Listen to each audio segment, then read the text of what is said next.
بسم الله الرحمن الرحيم بسم الله الرحمن الرحيم ومن أحسن قولا ممن دعا إلى الله وعمل صالحا وقال إنني من المسلمين.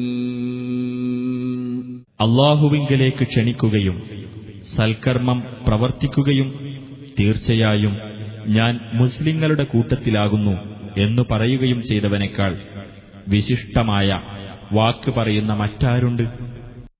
ഒരു ജനാസയെ പിന്തുടർന്ന് ആ നമസ്കാരം നിർവഹിച്ച് ആരെങ്കിലും തിരിച്ചു പോവുകയാണെങ്കിൽ ഉഹുദ് മലയോളം കൂലിയുണ്ട് എന്നത് ഹദീസുകളിലൂടെ വന്നതാണ്. എന്നാൽ ജനാസ നമസ്കരിച്ച് തിരിച്ചു പോരാതെ ആ ജനാസ ഖബറടക്കം ചെയ്യപ്പെടുന്നത് വരെ ആരെങ്കിലും ആ മയ്യത്തിൻ്റെ കൂടെ തന്നെ നിൽക്കുകയാണെങ്കിൽ അവന് അല്ലാഹു തആല നൽകുന്നത് 2 ഖിറാത്ത് കൂലിയാണ്, അഥവാ 2 ഉഹുദ് മലയോളം വരുന്ന കൂലിയാണ് ആ വ്യക്തിക്ക് അല്ലാഹു തആല നൽകുന്നത്. ഇത് കേട്ട് പഠിച്ച് മനസ്സിലാക്കിയ സ്വഹാബികൾ ഒരു ജനാസയുടെ കൂടെയും പോയി ആ നിലക്ക് ആ പ്രതിഫലം നഷ്ടപ്പെടുത്താതെ ജനാസയുടെ ഒപ്പം നിന്നുകൊണ്ട് നമസ്കരിച്ച് ഖബറടക്കം തീരുന്നത് വരെ അതിൻ്റെ കൂടെ നിന്നായിരുന്നു അവരൊക്കെ തിരിച്ചു വന്നത്. ഇന്ന് നിങ്ങൾ അറിയുന്നത് പോലെ നമസ്കാരം കഴിഞ്ഞാൽ എത്രയും പെട്ടെന്ന് ഖബറടക്കം ചെയ്യപ്പെടേണ്ടതുണ്ട്. ഏത് സമയത്തും ശ്രദ്ധയിൽ ഉൾപ്പെടുത്തിയിരുന്നു ജനാസ എത്രയും പെട്ടെന്ന് അത് മറവ് ചെയ്യപ്പെടേണ്ടതുണ്ട്. സ്വാലിഹായ മയ്യിത്താണെങ്കിൽ എന്തിനാണ് നിങ്ങൾ അദ്ദേഹത്തെ തടസ്സം ചെയ്യുന്നത്? അതൊരു ചീത്തയായ മയ്യത്താണെങ്കിൽ എന്തിനാണ് ആ പാപം പേറി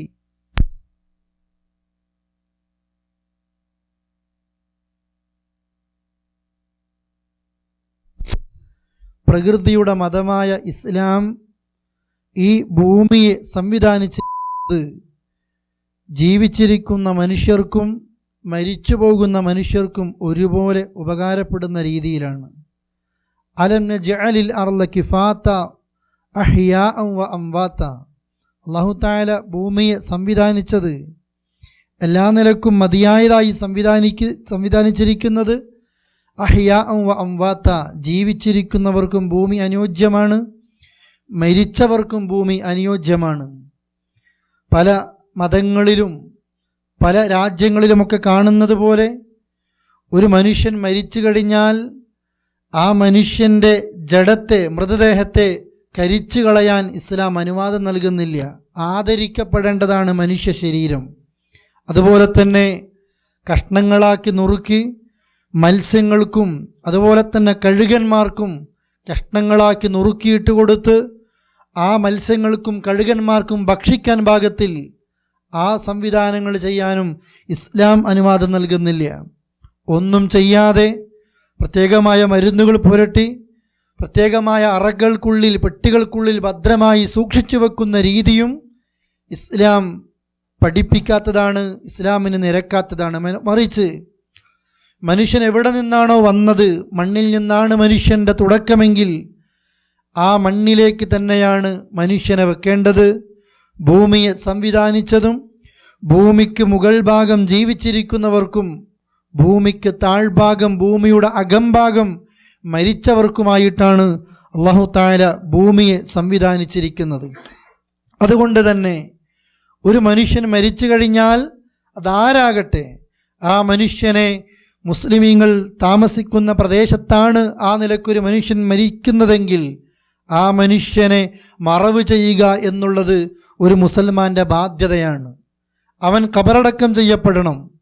ആ സമയത്ത് എന്താണ് ഒരു ഖബറുമായി ബന്ധപ്പെട്ട് നമ്മൾ ഒന്നാമതായിട്ട് പഠിക്കേണ്ടത്? എന്തായിരിക്കണം ഖബർ? ഖബർ എന്ന് കേൾക്കുമ്പോൾ മനുഷ്യൻ്റെ അല്ലെങ്കിൽ നമ്മുടെയൊക്കെ മനസ്സിൽ ആകെ ഒരു ചിന്ത വരുന്നത് ആകെ ഒരു ഇടുങ്ങിയ നിലക്ക്, ഒന്നിനും പറ്റാത്ത കുടുസായ നിലക്ക്, ആ നിലയിലേക്കുള്ള പല ചിന്തകളും വന്ന് ഒരു മയ്യത്ത് വെക്കുമ്പോൾ തന്നെ ആകെ മയ്യത്തിനെ പ്രയാസപ്പെടുത്തുന്ന, ഞെരുക്കുന്ന രീതിയാണ്. മഹാനായ റസൂൽ കരീം സല്ലല്ലാഹു അലൈഹി വസല്ലമയുടെ ഹദീസുകൾ പരിശോധിക്കുമ്പോൾ എന്തായിരിക്കണം ഖബർ എന്നത് കാണാൻ കഴിയും. അവിടുന്ന് പറയുന്നത് ഇഹ്ഫിറു, നിങ്ങൾ ഖബർ കുഴിക്കണം, നന്നായി കുഴിച്ചോ. അതുപോലെ തന്നെ വൗസിഉ, നിങ്ങൾ വിശാലമാക്കിക്കോ. വഅഅമിഖു, ആഴത്തിൽ കുഴിച്ചോ. ഖബർ കുഴിക്കുമ്പോൾ വിശാലമായി അതുപോലെ തന്നെ ആഴത്തിൽ കുഴിക്കാനാണ് മഹാനായ റസൂൽ കരീം സല്ലല്ലാഹു അലൈഹി വസല്ലം പഠിപ്പിക്കുന്നത്. പണ്ഡിതന്മാരത് വിശദീകരിക്കുന്നുണ്ട്. ഒരു മയ്യത്ത് ഖബറിലേക്ക് വെച്ച് കഴിഞ്ഞാൽ പെട്ടെന്ന് തന്നെ പുറത്തേക്ക് എത്തുന്ന രീതിയുമല്ല, അതിനേക്കാൾ അപ്പുറത്തേക്ക് ഒരല്പം ആഴത്തിലും മയ്യത്തിനെ ആകെ പ്രയാസപ്പെടുത്തുന്ന നിലയിൽ നിന്ന് ഒഴിവാക്കി ഒരല്പം വിശാലതയിലും കുഴിക്കുക എന്നുള്ളതാണ്. ഉഹദ് യുദ്ധവുമായി ബന്ധപ്പെട്ട് സഹാബികൾ ചോദിച്ച സമയത്താണ് മഹാനായ റസൂൽ കരീം സല്ലല്ലാഹു അലൈഹി വസല്ലമ ഈ നിലക്ക് ഖബർ കുഴിക്കാൻ പറയുന്നത്. ഇതാണ് ഇസ്ലാമിലെ ഖബറിൻ്റെ രീതി. ഈ ഒരു ഹദീസാണ് ഖബറുമായി ബന്ധപ്പെട്ട് വന്നത്. ആഴത്തിൽ ഖബർ വെട്ടാനും അതുപോലെ തന്നെ ഒരല്പം വിശാലമാക്കാനും ആകെ എല്ലാ നിലക്കും വിശാലമായി സംവിധാനങ്ങൾ ഒരുക്കണമെന്നല്ല, മയ്യത്തിന് പ്രയാസപ്പെടുത്താത്ത നിലയിലായിരിക്കണം ഖബറിലേക്ക് ആ മയ്യത്ത് താഴ്ത്തി വെക്കേണ്ടത്. അല്ലേ, നമ്മളൊക്കെ നമ്മുടെ രാജ്യത്ത് ഖബറുകൾ കാണാറുണ്ട്. ഈ പ്രദേശങ്ങളിലും അഥവാ സൗദി അറേബ്യയിലും ഒക്കെ നമ്മൾ ഖബറുകൾ കാണാറുണ്ട്. നമ്മുടെ നാടുകളിൽ നിന്ന് ഒരല്പം വ്യത്യസ്തമായിട്ടാണ് ഇവിടെ ഖബർ കാണുന്നത്. നാട്ടിലെ ഖബർ ഷക്കാണ്, ഇവിടെ ലഹ്ദാണ്. അഥവാ ലഹ്ദ് എന്ന് പറയുന്നത് ഖബർ താഴേക്ക് വെട്ടി താഴേക്ക് ഖബർ കുഴിച്ച് എന്നിട്ട് താഴ്ഭാഗത്ത് നിന്ന് ഖിബിലയോടുള്ള ഭാഗത്തേക്ക് ആ ചുമർ ഭാഗം ഒരല്പം തുരന്നുകൊണ്ട് മയ്യത്തിനെ അതിൻ്റെ ഉള്ളിലേക്ക് പ്രവേശിപ്പിക്കുന്നു, വലതു ഭാഗത്തേക്ക്. അതാണ് ലഹ്ദ് എന്ന പേരിൽ അറിയപ്പെടുന്ന ഖബർ. നേരെ മറിച്ച് നമ്മുടെയൊക്കെ നാടുകളിൽ കാണുന്ന ഖബർ നേരെ താഴേക്ക് കുഴിക്കുന്നു. ഒരല്പം താഴേക്കെത്തുമ്പോൾ ഒന്നുകൂടി അവിടെ ഒരു പടവ് വെച്ച് ഒരല്പം അവിടുന്ന് അങ്ങോട്ട് ഒരല്പം ഇടുക്കമായിട്ട് താഴേക്ക് പോകുന്ന ഷഖ് രീതിയാണ് നമ്മുടെയൊക്കെ നാടുകളിൽ കാണുന്നത്. ഏതാണോ പ്രദേശത്തെ മണ്ണിനോട്, അതല്ലെങ്കിൽ ഒരു ഖബർ വെട്ടിക്കഴിഞ്ഞാൽ, ഒരു ഖബർ കുഴിച്ചു കഴിഞ്ഞാൽ മണ്ണിടിച്ചിലുണ്ടാകാതെ മയ്യത്തിന് പ്രയാസമാകാതെ അനാദരിക്കപ്പെടാത്ത നിലക്ക് ഏതാണോ അനുയോജ്യമായത് ആ നിലയ്ക്ക് ചെയ്യാവുന്നതാണ് എന്നതാണ് പണ്ഡിതന്മാർ പറയുന്നത്. അല്ലാഹുവിൻ്റെ റസൂൽ കരീം സല്ലല്ലാഹു അലൈഹി വസല്ലം മരിച്ചപ്പോൾ സഹാബികൾക്കിടയിൽ ഞാൻ നേരത്തെ സൂചിപ്പിച്ചതുപോലെ കുളിപ്പിക്കുന്ന വിഷയത്തിൽ അവർക്ക് വ്യത്യസ്ത അഭിപ്രായങ്ങൾ വന്നുവല്ലോ. എങ്ങനെ അല്ലാഹുവിൻ്റെ റസൂലിനെ കുളിപ്പിക്കണം, അവിടുത്തെ വസ്ത്രമഴിച്ചുകൊണ്ട് കുളിപ്പിക്കേണ്ടതുണ്ടോ, വസ്ത്രത്തിന് മുകളിലൂടെ കുളിപ്പിക്കേണ്ടതുണ്ടോ എന്ന ചർച്ച ഞാൻ നിങ്ങളെ കേൾപ്പിച്ചിരുന്നു. ഇതുപോലെ തന്നെയാണ് നബി സല്ലല്ലാഹു അലൈഹി വസല്ലമയുടെ ഖബർ ഏത് രീതിയിൽ കുഴിക്കണം, ലഹദായിരിക്കേണ്ടതുണ്ടോ ഷക്കായിരിക്കേണ്ടതുണ്ടോ എന്ന ചർച്ചകൾ വന്നപ്പോൾ സഹാബികൾ പറഞ്ഞു, നമ്മൾക്ക് ആളെ വിടാം. ലഹദ് രീതിയിൽ കുഴിക്കുന്ന വ്യക്തിയുടെ സമീപത്തേക്കും അതുപോലെ തന്നെ ഷക്ക് രീതിയിൽ കുഴിക്കുന്ന വ്യക്തിയുടെ സമീപത്തേക്കും ആളെ പറഞ്ഞേക്കാം.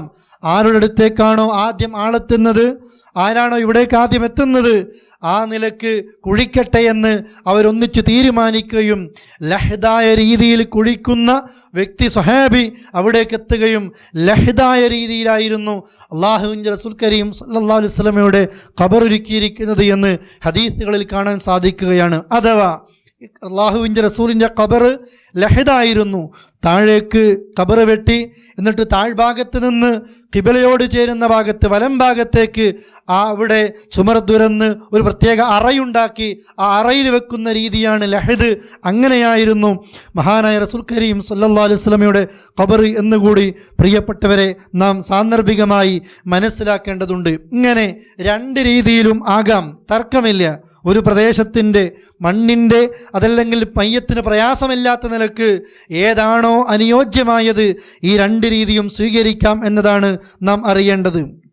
രണ്ടാമതായി, ഈ നിലക്ക് ഖബർ കുഴിക്കുന്ന സമയത്ത് ഖബർ കുഴിച്ച് ആ മയ്യത്തിനെ ഖബറിലേക്ക് വെക്കുന്ന ആ ഒരു സമയം എന്തായിരിക്കണം അവിടെ പ്രത്യേകമായിട്ട് ശ്രദ്ധിക്കേണ്ടത്, ആരായിരിക്കണം ഖബറിലേക്ക് താഴ്ത്തി വെക്കേണ്ടത്. ആ സമയത്ത് പഠിക്കണം, മയ്യത്തിൻ്റെ അടുത്ത ബന്ധുക്കളുണ്ടെങ്കിൽ ഏറ്റവും ഖൈർ ആ മയ്യത്തിൻ്റെ അടുത്ത ബന്ധുക്കൾ തന്നെ വെക്കൽ തന്നെയാണ്. അല്ലേ?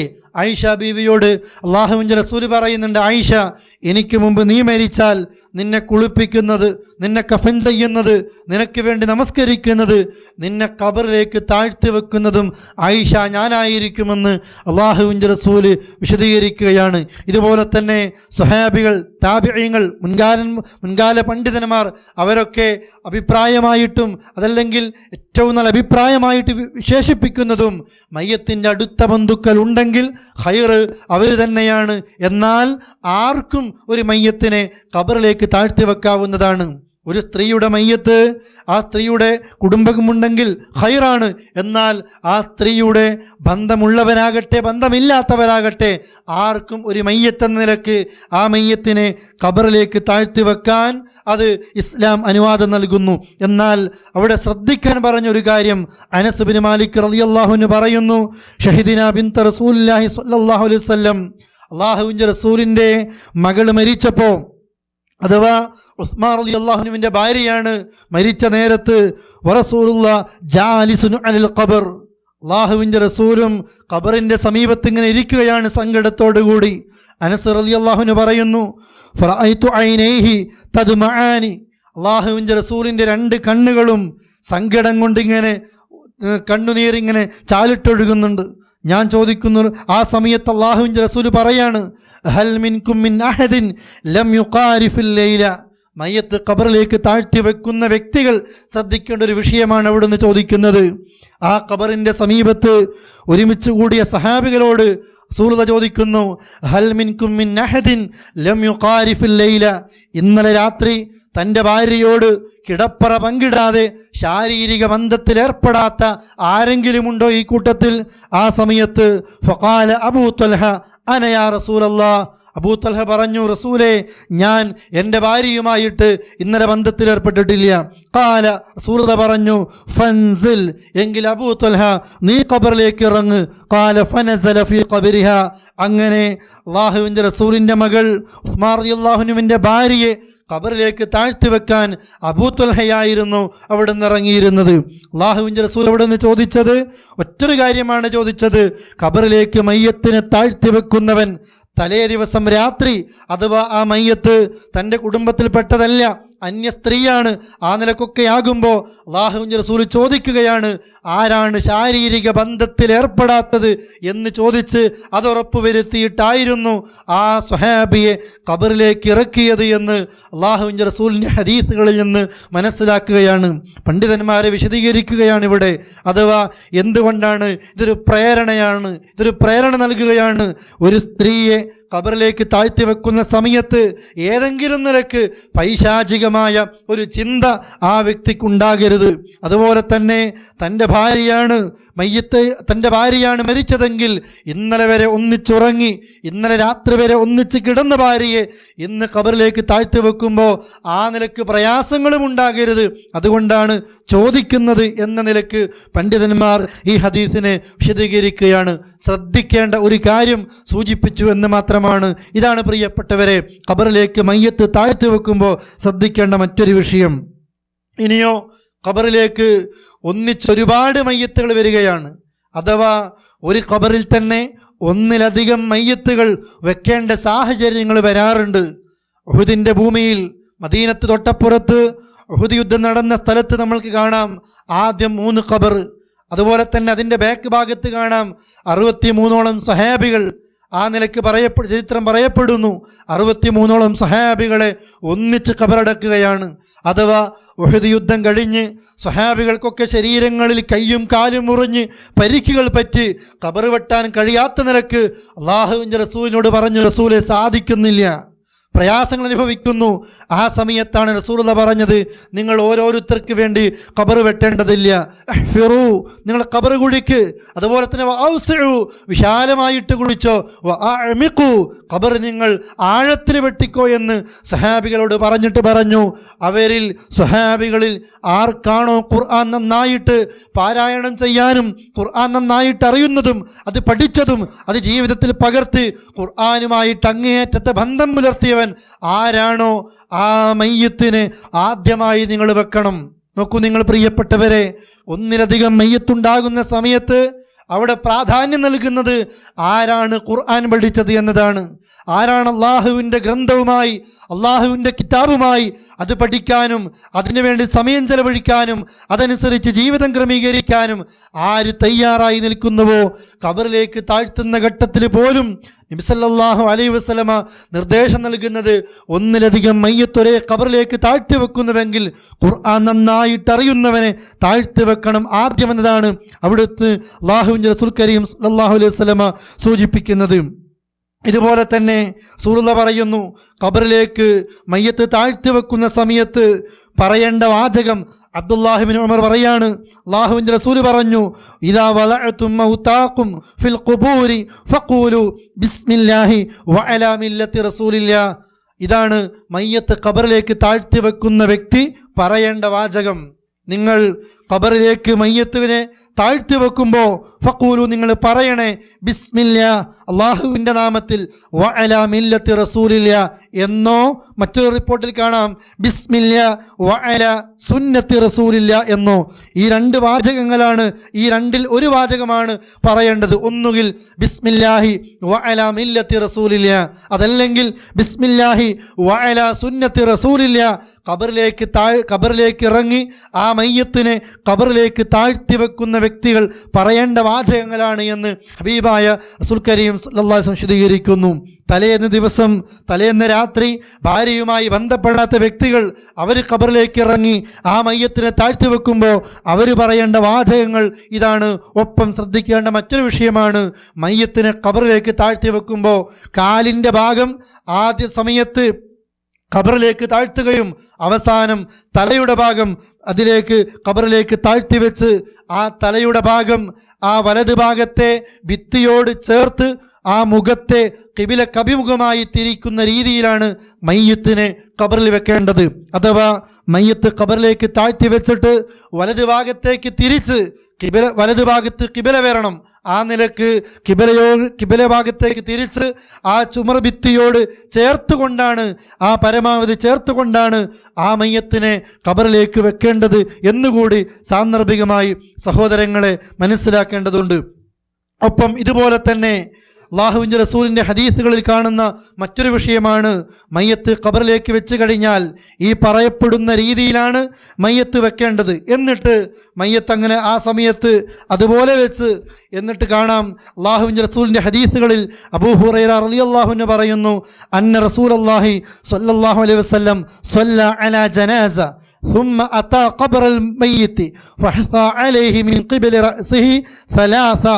ഇമാം ഇബ്നു മാജ ഉദ്ധരിക്കുന്ന ഹദീസാണിത്. അഥവാ മയ്യത്ത് ഖബറിലേക്ക് താഴ്ത്തി വെച്ച് ഈ പറയപ്പെടുന്ന പോലെയൊക്കെ ചെയ്ത് എന്നിട്ട് ആ മയ്യത്തിൻ്റെ നേരെ മുകളിലേക്ക് മണ്ണിടാതെ ആ മയ്യത്തിനെ പലകകൾ വെച്ചോ സ്ലാബുകൾ വെച്ചോ എന്താണോ സൗകര്യം ആ നിലക്ക് ആ ഖബറൊന്ന് മൂടിയിട്ട് ആ ഖബർ മൂടിയിട്ട് പിന്നീട് മണ്ണ് വാരിയിടുന്ന സമയമാണ് അല്ലാഹുവിൻ്റെ റസൂൽ കരീം സല്ലല്ലാഹു അലൈഹി വസല്ലമ അങ്ങനെ ജനാസയ്ക്ക് വേണ്ടി നമസ്കരിച്ച് ആ നമസ്കാരം നിർവഹിച്ച് ഖബറിൻ്റെ സമീപത്തെത്തി ആ പണി പൂർത്തിയായിക്കൊണ്ടിരിക്കുന്ന ഘട്ടത്തിൽ ആ തലയുടെ ഭാഗത്ത് മയ്യത്തിൻ്റെ തലയുടെ ഭാഗത്തിരുന്നു കൊണ്ട് 3 തവണ ഇങ്ങനെ മണ്ണിടുമായിരുന്നു. ഇതൊരു സുന്നത്താണ്.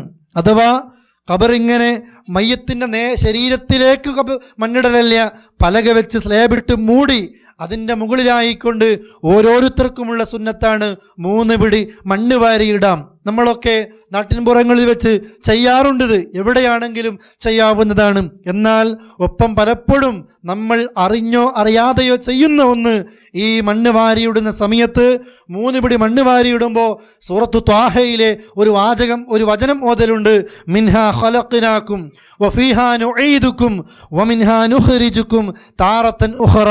അഥവാ മിൻഹാ ഖലഖ്നാകും, ഈ മണ്ണിൽ നിന്നാണ് നാം നിങ്ങളെ സൃഷ്ടിച്ചിരിക്കുന്നത്. വഫീഹാ നുഈദുകും, ഈ മണ്ണിലേക്ക് തന്നെ നാം നിങ്ങളെ മടക്കുകയും ചെയ്യും. വമിൻഹാ നുഖ്രിജുകും, ഈ മണ്ണിൽ നിന്ന് ഒന്നുകൂടി പുറത്തു കൊണ്ടുവരും. താറത്തൻ ഉഖറ, ഒരിക്കൽ കൂടെ പരലോകത്തേക്ക് നിങ്ങളെ കൊണ്ടുവരും. അഥവാ ഒരു പിടി മണ്ണിടുമ്പോൾ മിൻഹാ ഖലഖ്നാകും, രണ്ടാമത്തെ മണ്ണിടുമ്പോൾ വഫീഹാ നുഈദുകും, 3-ാം പ്രാവശ്യം മണ്ണിടുമ്പോൾ വമിൻഹാ നുഖ്രിജുകും താറത്തൻ ഉഖറ എന്ന വാചകം അന്നത് പറയപ്പെടുന്ന ഹദീസുകൾ പ്രിയപ്പെട്ടവരെ ദുർബലമാണ്, അഥവാ ദഈഫാണ്. അല്ലാഹുവിൻ്റെ റസൂൽ കരീം സല്ലല്ലാഹു അലൈഹി വസല്ലമ അങ്ങനെ പറഞ്ഞു എന്നത് സ്ഥിരപ്പെട്ട് വരാത്തത് കൊണ്ട് അവിടെയുള്ള സുന്നത്ത് 3 പിടി മണ്ണ് വാരിയിടുക എന്നത് മാത്രമാണ് എന്ന് നാം പഠിച്ചു വെക്കേണ്ടതുണ്ട്. റസൂൽ കരീം സല്ലല്ലാഹു അലൈഹി വസല്ലമ ചെയ്താലാണ് നമ്മൾക്ക് ആ നിലയ്ക്ക് പുണ്യം ലഭിക്കുന്നത്. ഇത് റസൂലുള്ളാഹി പഠിപ്പിച്ചിട്ടില്ല, പഠിപ്പിച്ചു അങ്ങനെ പറഞ്ഞു എന്നത് സ്ഥിരപ്പെട്ട് വന്നിട്ടുമില്ല. അതുകൊണ്ട് പഠിപ്പിക്കപ്പെട്ട സുന്നത്ത് ആ ഖബറിലേക്ക് 3 പിടി മണ്ണ് വാരിയിടുക എന്നുള്ളതാണ്. ഈ ഖബർ മൂടുന്നതിന് മുമ്പ് പണ്ട് കാലങ്ങളിലൊക്കെ പറയപ്പെടാറുണ്ട്, അഥവാ ഈ മയ്യത്ത് മുഹീദ്ദീൻ ഷേഖിൻ്റെ ത്വരീഖത്തിലെ വ്യക്തിയാണെങ്കിൽ, റിഫായി ഷേഖിൻ്റെ ത്വരീഖത്തിലെ വ്യക്തിയാണെങ്കിൽ പണ്ട് കാലത്തൊക്കെ ചെയ്യുമ്പോലും ആ മയ്യത്തിനെ ഖബറിലേക്ക് താഴ്ത്തി കിടത്തിയിട്ട് അവിടെ ഒരു കുപ്പിയിൽ ഒരു സിൽസില എഴുതി വെക്കും. അഥവാ ഈ വ്യക്തി മുതൽ മുഹീദ്ദീൻ ഷേഖ് വരെയുള്ള ഉസ്താക്കന്മാരുടെ ഒരു പരമ്പര തന്നെ. അതുപോലെ തന്നെ ഈ വ്യക്തി മുതൽ റിഫായി ഷേഖ് വരെയുള്ള ആളുകളുടെ ചങ്ങല ഇങ്ങനെ എഴുതി വെക്കും. എന്തിനാണ്? ആ സമയത്ത് എല്ലാവരും തിരിച്ചു പോയിട്ട് ഖബറാളിയെ ചോദ്യം ചെയ്യാൻ വേണ്ടി മലക്കുകൾ വരുമ്പോൾ ആ മലക്കുകൾ ഈ കുപ്പി കാണണം, ഈ കുപ്പി കണ്ടിട്ട് അത് വായിച്ചു നോക്കണം. പിന്നെ ഈ വായിച്ചു നോക്കുമ്പോൾ ഇത് മുഹീദ്ദീൻ ഷേഖിൻ്റെ ആളാ, ഇത് റിഫായി ഷേഖിൻ്റെ ആളാ, ഇയാളെ ചോദ്യം ചെയ്തിട്ട് കാര്യമില്ല, പണ്ട് അബദ്ധം സംഭവിച്ചു പോയതാണ് മലക്കുകൾക്ക്. ഏതോ മുഹീദ്ദീൻ ഷേഖിൻ്റെ മുരീദിനെ ചോദ്യം ചെയ്ത് അടിച്ചു പോയപ്പോൾ അവസാനം അടിക്കാൻ നോക്കുമ്പോൾ ദണ്ട് കാണാനില്ല. അവസാനം അതാ അള്ളാഹുവോട് മലക്കുകൾ പരാതി പറഞ്ഞപ്പോൾ മുഹീദ്ദീൻ ഷേഖിനോട് കാര്യം പറയാൻ വേണ്ടി പറയുകയും മുഹീദ്ദീൻ ഷേഖിനോട് കാര്യം പറഞ്ഞപ്പോൾ ഇനി എൻ്റെ ഒരു മുരീദിനെയും ഒരിക്കലും ഈ നിലയ്ക്ക് ചോദ്യം ചെയ്യരുത് എന്ന് പറഞ്ഞപ്പോൾ അത് അംഗീകരിച്ചു പോന്ന മലക്കുകളാണ് എന്ന വിശ്വാസം പാട്ടിലൂടെ എഴുത്തിലൂടെ വിശ്വസിക്കുന്ന ആളുകൾ ഇന്നുമുണ്ട്. അതുകൊണ്ട് തന്നെയാണ് ഈ നിലയ്ക്ക് സിൽസിലകൾ എഴുതി വെക്കാറുള്ളത്, പരമ്പരകൾ എഴുതി വെക്കാറുള്ളത്. മലക്കുകൾ കണ്ടിട്ട് ചോദ്യം ചെയ്യാതെ ഇത് ഇന്നയാളുടെ ആളാ, ഇത് നമ്മൻ്റെ ആളാ, ഇത് ഇന്ന വ്യക്തിയുടെ ആളാ, ആരുമില്ലാത്ത കുറേ ആളുകളെ മാത്രമാണ് ചോദ്യം ചെയ്യാൻ അധികാരമുള്ളത് എന്ന അന്ധവിശ്വാസങ്ങൾ പ്രിയപ്പെട്ടവരെ മുസ്ലിമീങ്ങൾക്കിടയിൽ കേരളക്കരയിൽ പോലും ഉണ്ടായിരുന്നു. ഇങ്ങനെ ഒരു നിലക്കുള്ള എഴുത്തുകൾ കൊണ്ട് കാര്യമില്ല, എന്തെഴുതി വെച്ചിട്ടും കാര്യമില്ല, അങ്ങനെ അള്ളാഹുവിൻ്റെ റസൂൽ പഠിപ്പിച്ചിട്ടുമില്ല. പറഞ്ഞു വരുന്നത് ഖബറിലേക്ക് മയ്യത്ത് താഴ്ത്തി വെച്ച് പലക വെച്ച് മൂടി എല്ലാ നിലക്കും മണ്ണിട്ട് മൂടുകയാണ് വേണ്ടത്. പ്രിയപ്പെട്ട സഹോദരങ്ങളെ, ആ നിലക്കാണ് മനസ്സിലാക്കേണ്ടതും. ആ നേരത്ത് ഖബർ മൂടുന്ന ഘട്ടങ്ങളിൽ എത്രയാണോ ഖബർ കുഴിക്കുമ്പോൾ മണ്ണ് ഉപയോഗിച്ചത് ആ മണ്ണ് തന്നെ മതിയാകുന്നതാണ് ഒരു ഖബറിൻ്റെ രൂപത്തിലേക്ക് എത്താൻ, അല്ലേ? ഖബറിലേക്ക് മയ്യത്ത് താഴ്ത്തി വെച്ച് ഒരല്പം മുകളിലാണ് പലക വെച്ച് മൂടാറുള്ളത്. അവിടെ തന്നെ ഇഷ്ടം പോലെയുള്ള മണ്ണ് ഒരു ഭാഗത്ത് ഒഴിഞ്ഞു കിടക്കുകയുണ്ടാകും. എന്നിട്ട് ആ പലകയുടെ മുകളിൽ മണ്ണിട്ട് മൂടുമ്പോൾ എല്ലാം മൂടിക്കഴിഞ്ഞാലും നേരെ ഭൂമിയോട് സമനിരപ്പാക്കാതെ, എന്നാൽ ഉയർത്താതെ ഒരു ചാണ് മാത്രം ഒരു ഖബറാണെന്ന് തിരിച്ചറിയപ്പെടാൻ മഹാനായ റസൂലുള്ളാഹിയുടെ ഖബർ ഒരു ചാണായിരുന്നു ഉയർന്നു നിൽക്കുന്നത്. സിദ്ദീഖുൽ അക്ബറിൻ്റെ ഖബർ ഒരു ചാൺ മാത്രമാണ്. ഉമർ റളിയല്ലാഹു അൻഹുവിൻ്റെ ഖബർ ഒരു ചാൺ മാത്രമാണ്. ഖാസിം റളിയല്ലാഹു അൻഹു മഹദിയായ നമ്മുടെ ഉമ്മ ആയിഷത്ത് ബീവിയോട് ചോദിക്കുന്നുണ്ട്, എങ്ങനെയാണ് ഉമ്മ, യാ ഉമ്മ, അല്ലയോ ഉമ്മ, അള്ളാഹുവിൻ്റെ റസൂലിൻ്റെ ഖബർ എങ്ങനെയാണ്? കൂട്ടുകാരൻ സുദ്ദീഖിൻ്റെ ഖബർ എങ്ങനെയാണ്? അതുപോലെ തന്നെ ഉമർ ഖത്താബിൻ്റെ ഖബർ എങ്ങനെയാണ് എന്ന് ചോദിച്ചപ്പോൾ മഹദിയായ ആയിഷത്ത് റളിയല്ലാഹു അൻഹ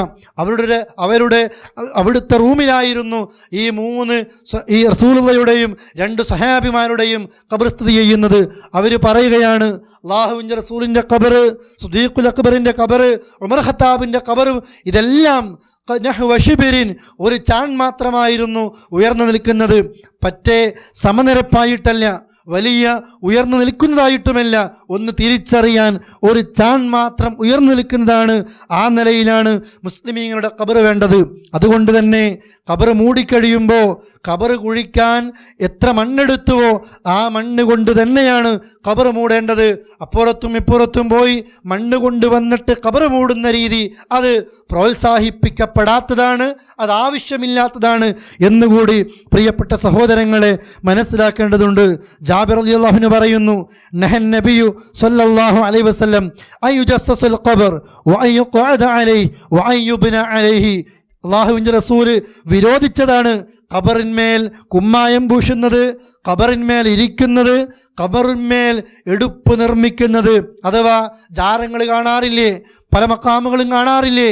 നിങ്ങൾ അള്ളാഹുവിൻ്റെ റസൂല് നേതൃത്വം നൽകി ഖബറടക്കിയവരാണ് ഉഹദ് ശുഹദാക്കൾ, ബദർ ശുഹദാക്കൾ. അതുപോലെ തന്നെ മദീനത്തെ പള്ളിയുടെ ചാരത്തുള്ള ബഖീഉൽ അർഖദിൽ എത്രയോ ഖബറുകൾ. അതിൽ ആദ്യത്തെ ഖബർ ഉസ്മാൻ ഇബ്നു മൽഊൻ റളിയല്ലാഹു അൻഹുവിൻ്റെ ഖബറാണ്. ആ സ്വഹാബി അടക്കമുള്ള പല സ്വഹാബിമാരുടെയും ഖബറുകൾ, അതൊക്കെ ഖബറടക്കാൻ നേതൃത്വം നൽകിയത് അള്ളാഹുവിൻ്റെ റസൂലാണ്. ബദരീങ്ങളുടെ, ഉഹദീങ്ങളുടെ, സ്വഹാബികളുടെ, അശറത്തുൽ മുബശ്ശിരീങ്ങളുടെ ഖബറുകൾ പോലും പ്രിയപ്പെട്ടവരെ കെട്ടി ഉയർത്തപ്പെട്ടിട്ടില്ല. എന്തുകൊണ്ടാ ഖബറിന്മേൽ കുമ്മായമിടുന്നത്? ഈ നിലക്ക് ജാറങ്ങൾ ഉണ്ടാക്കി കുമ്മായം തേക്കുന്നത്, ഖബറിന്മേൽ ഇരിക്കുന്നത്, എടുപ്പ് നിർമ്മിക്കുന്നത് അല്ലാഹുവിൻ്റെ റസൂൽ വിരോധിച്ചതാണ്. അവിടുന്ന് പറയുന്നുണ്ട്, ലഅനല്ലാഹുൽ യഹൂദ വന്നസ്വാറ, ജൂതരെയും ക്രിസ്ത്യാനികളെയും അല്ലാഹ് ശപിക്കട്ടെ. എന്തുകൊണ്ട്? ഇത്തഖദു ഖുബൂറ അംബിയാഹിം മസാജിദ, അവർ അവരുടെ അമ്പിയാക്കളുടെ ഖബറുകൾ, ആ അമ്പിയാക്കൾ മരിച്ചുപോയി കഴിഞ്ഞാൽ കെട്ടിപ്പൊന്തിച്ചുയർത്തി ആരാധനാ കേന്ദ്രങ്ങളാക്കി മാറ്റുന്ന സ്വഭാവം അവരുടേതായിരുന്നു. ജൂതന്റെ സ്വഭാവം, ഒരു സ്വാലിഹായ മനുഷ്യൻ അവരിൽ മരിച്ചുപോയി കഴിഞ്ഞാൽ ബനൂ അലാ ഖബരിഹിം മസ്ജിദ, ആ ഖബർ കെട്ടിപ്പൊന്തിച്ച് ആരാധനാ കേന്ദ്രങ്ങളാക്കി മാറ്റുന്ന സ്വഭാവം ജൂതന്റെ സ്വഭാവമാണ്. മുസ്ലിം സമുദായമേ, നിങ്ങൾക്കതുണ്ടാകരുതേ എന്ന് വസിയ്യത്ത് നടത്തിയിട്ടാണ് അല്ലാഹുവിൻ്റെ റസൂൽ കരീം സല്ലല്ലാഹു അലൈഹി വസല്ലമ ഈ ലോകത്ത് നിന്ന് വിട പറഞ്ഞു പോയത്.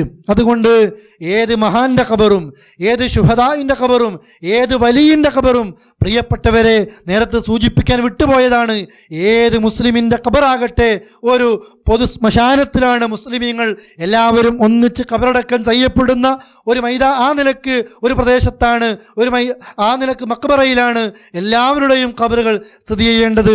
അതുകൊണ്ടാണ് സ്വഹാബികൾ മുസ്ലിമീങ്ങൾക്ക് വേണ്ടി മദീനയിൽ ബഖീഉൽ അർഖദ് തെരഞ്ഞെടുത്തതും അവിടെ ഖബറടക്കം ചെയ്തുകൊണ്ടേയിരിക്കുന്നതും. ഇങ്ങനെ എല്ലാവരുടെയും ഖബറുകൾ ഒരുപോലെയായിരിക്കണം, പറ്റ നിരപ്പായിട്ടല്ല.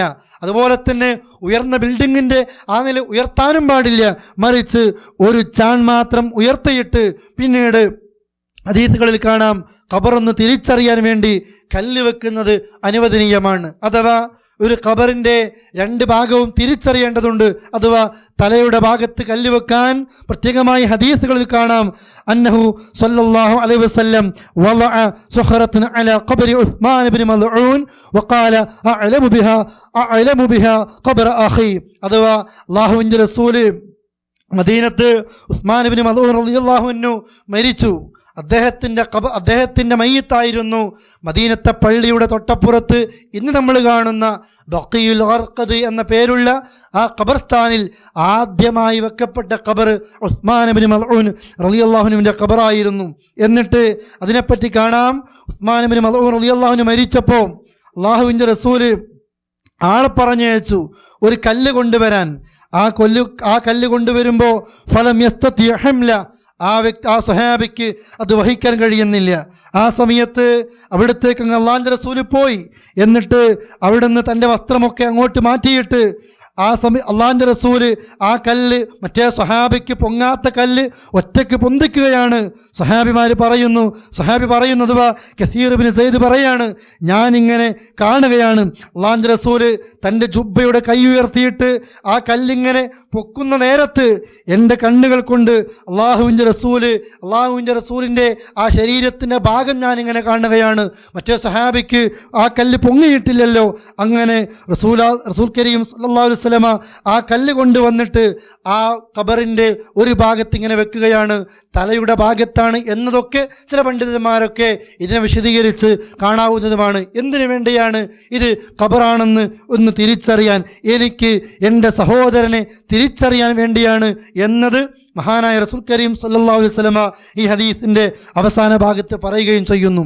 അഥവാ എല്ലാവരും ഖബർ മൂടിക്കഴിയുമ്പോൾ ഒരു കല്ല് വെക്കാം, ഒരു അടയാളത്തിന് ഒരു കല്ല് വെക്കാം എന്നതാണ് സൂചിപ്പിക്കുന്നത്. എന്നാൽ ആ കല്ലിൽ ചില പ്രദേശങ്ങളിലൊക്കെ എഴുതി വെക്കുന്നത് കാണാറുണ്ട്, ഇന്ന വ്യക്തിയാണ്, ജനിച്ചത് ഇന്നേ വർഷമാണ്, മരിച്ചത് ഇന്നേ വർഷമാണ്. ആർക്കാണ് പ്രിയപ്പെട്ടവരിത് കാണുന്നത്? അല്ലേ? ആരാ ഇത് നോക്കുന്നത്? വ്യക്തിയുടെ പേരും ജനിച്ച ദിവസവും മരിച്ച ദിവസവുമൊക്കെ ചില മതങ്ങളിൽ നിന്നൊക്കെ കടമെടുത്തുകൊണ്ട് ചില മുസ്ലിമീങ്ങൾ പോലും എഴുതി വെക്കുന്നത് കാണാം. പക്ഷേ റസൂലുള്ളാഹി പറയുന്നു, ജാബിർ റളിയല്ലാഹു അൻഹു പറയാണ്, അല്ലാഹുവിന്റെ റസൂൽ വിരോധിച്ചതാണ് ഖബറിങ്ങനെ കുമ്മായമിടുന്നതും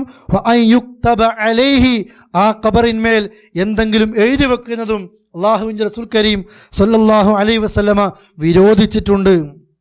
കുമ്മായമിടാൻ പാടില്ല, ആ നിലയ്ക്ക് സിമെന്റ് തേക്കാൻ പാടില്ല, അതുപോലെ തന്നെ എഴുതി വെക്കാൻ പാടില്ല, ഖബറിന്മേൽ ഇരിക്കാൻ പാടില്ല, ജാറങ്ങൾ നിർമ്മിക്കാൻ പാടില്ല.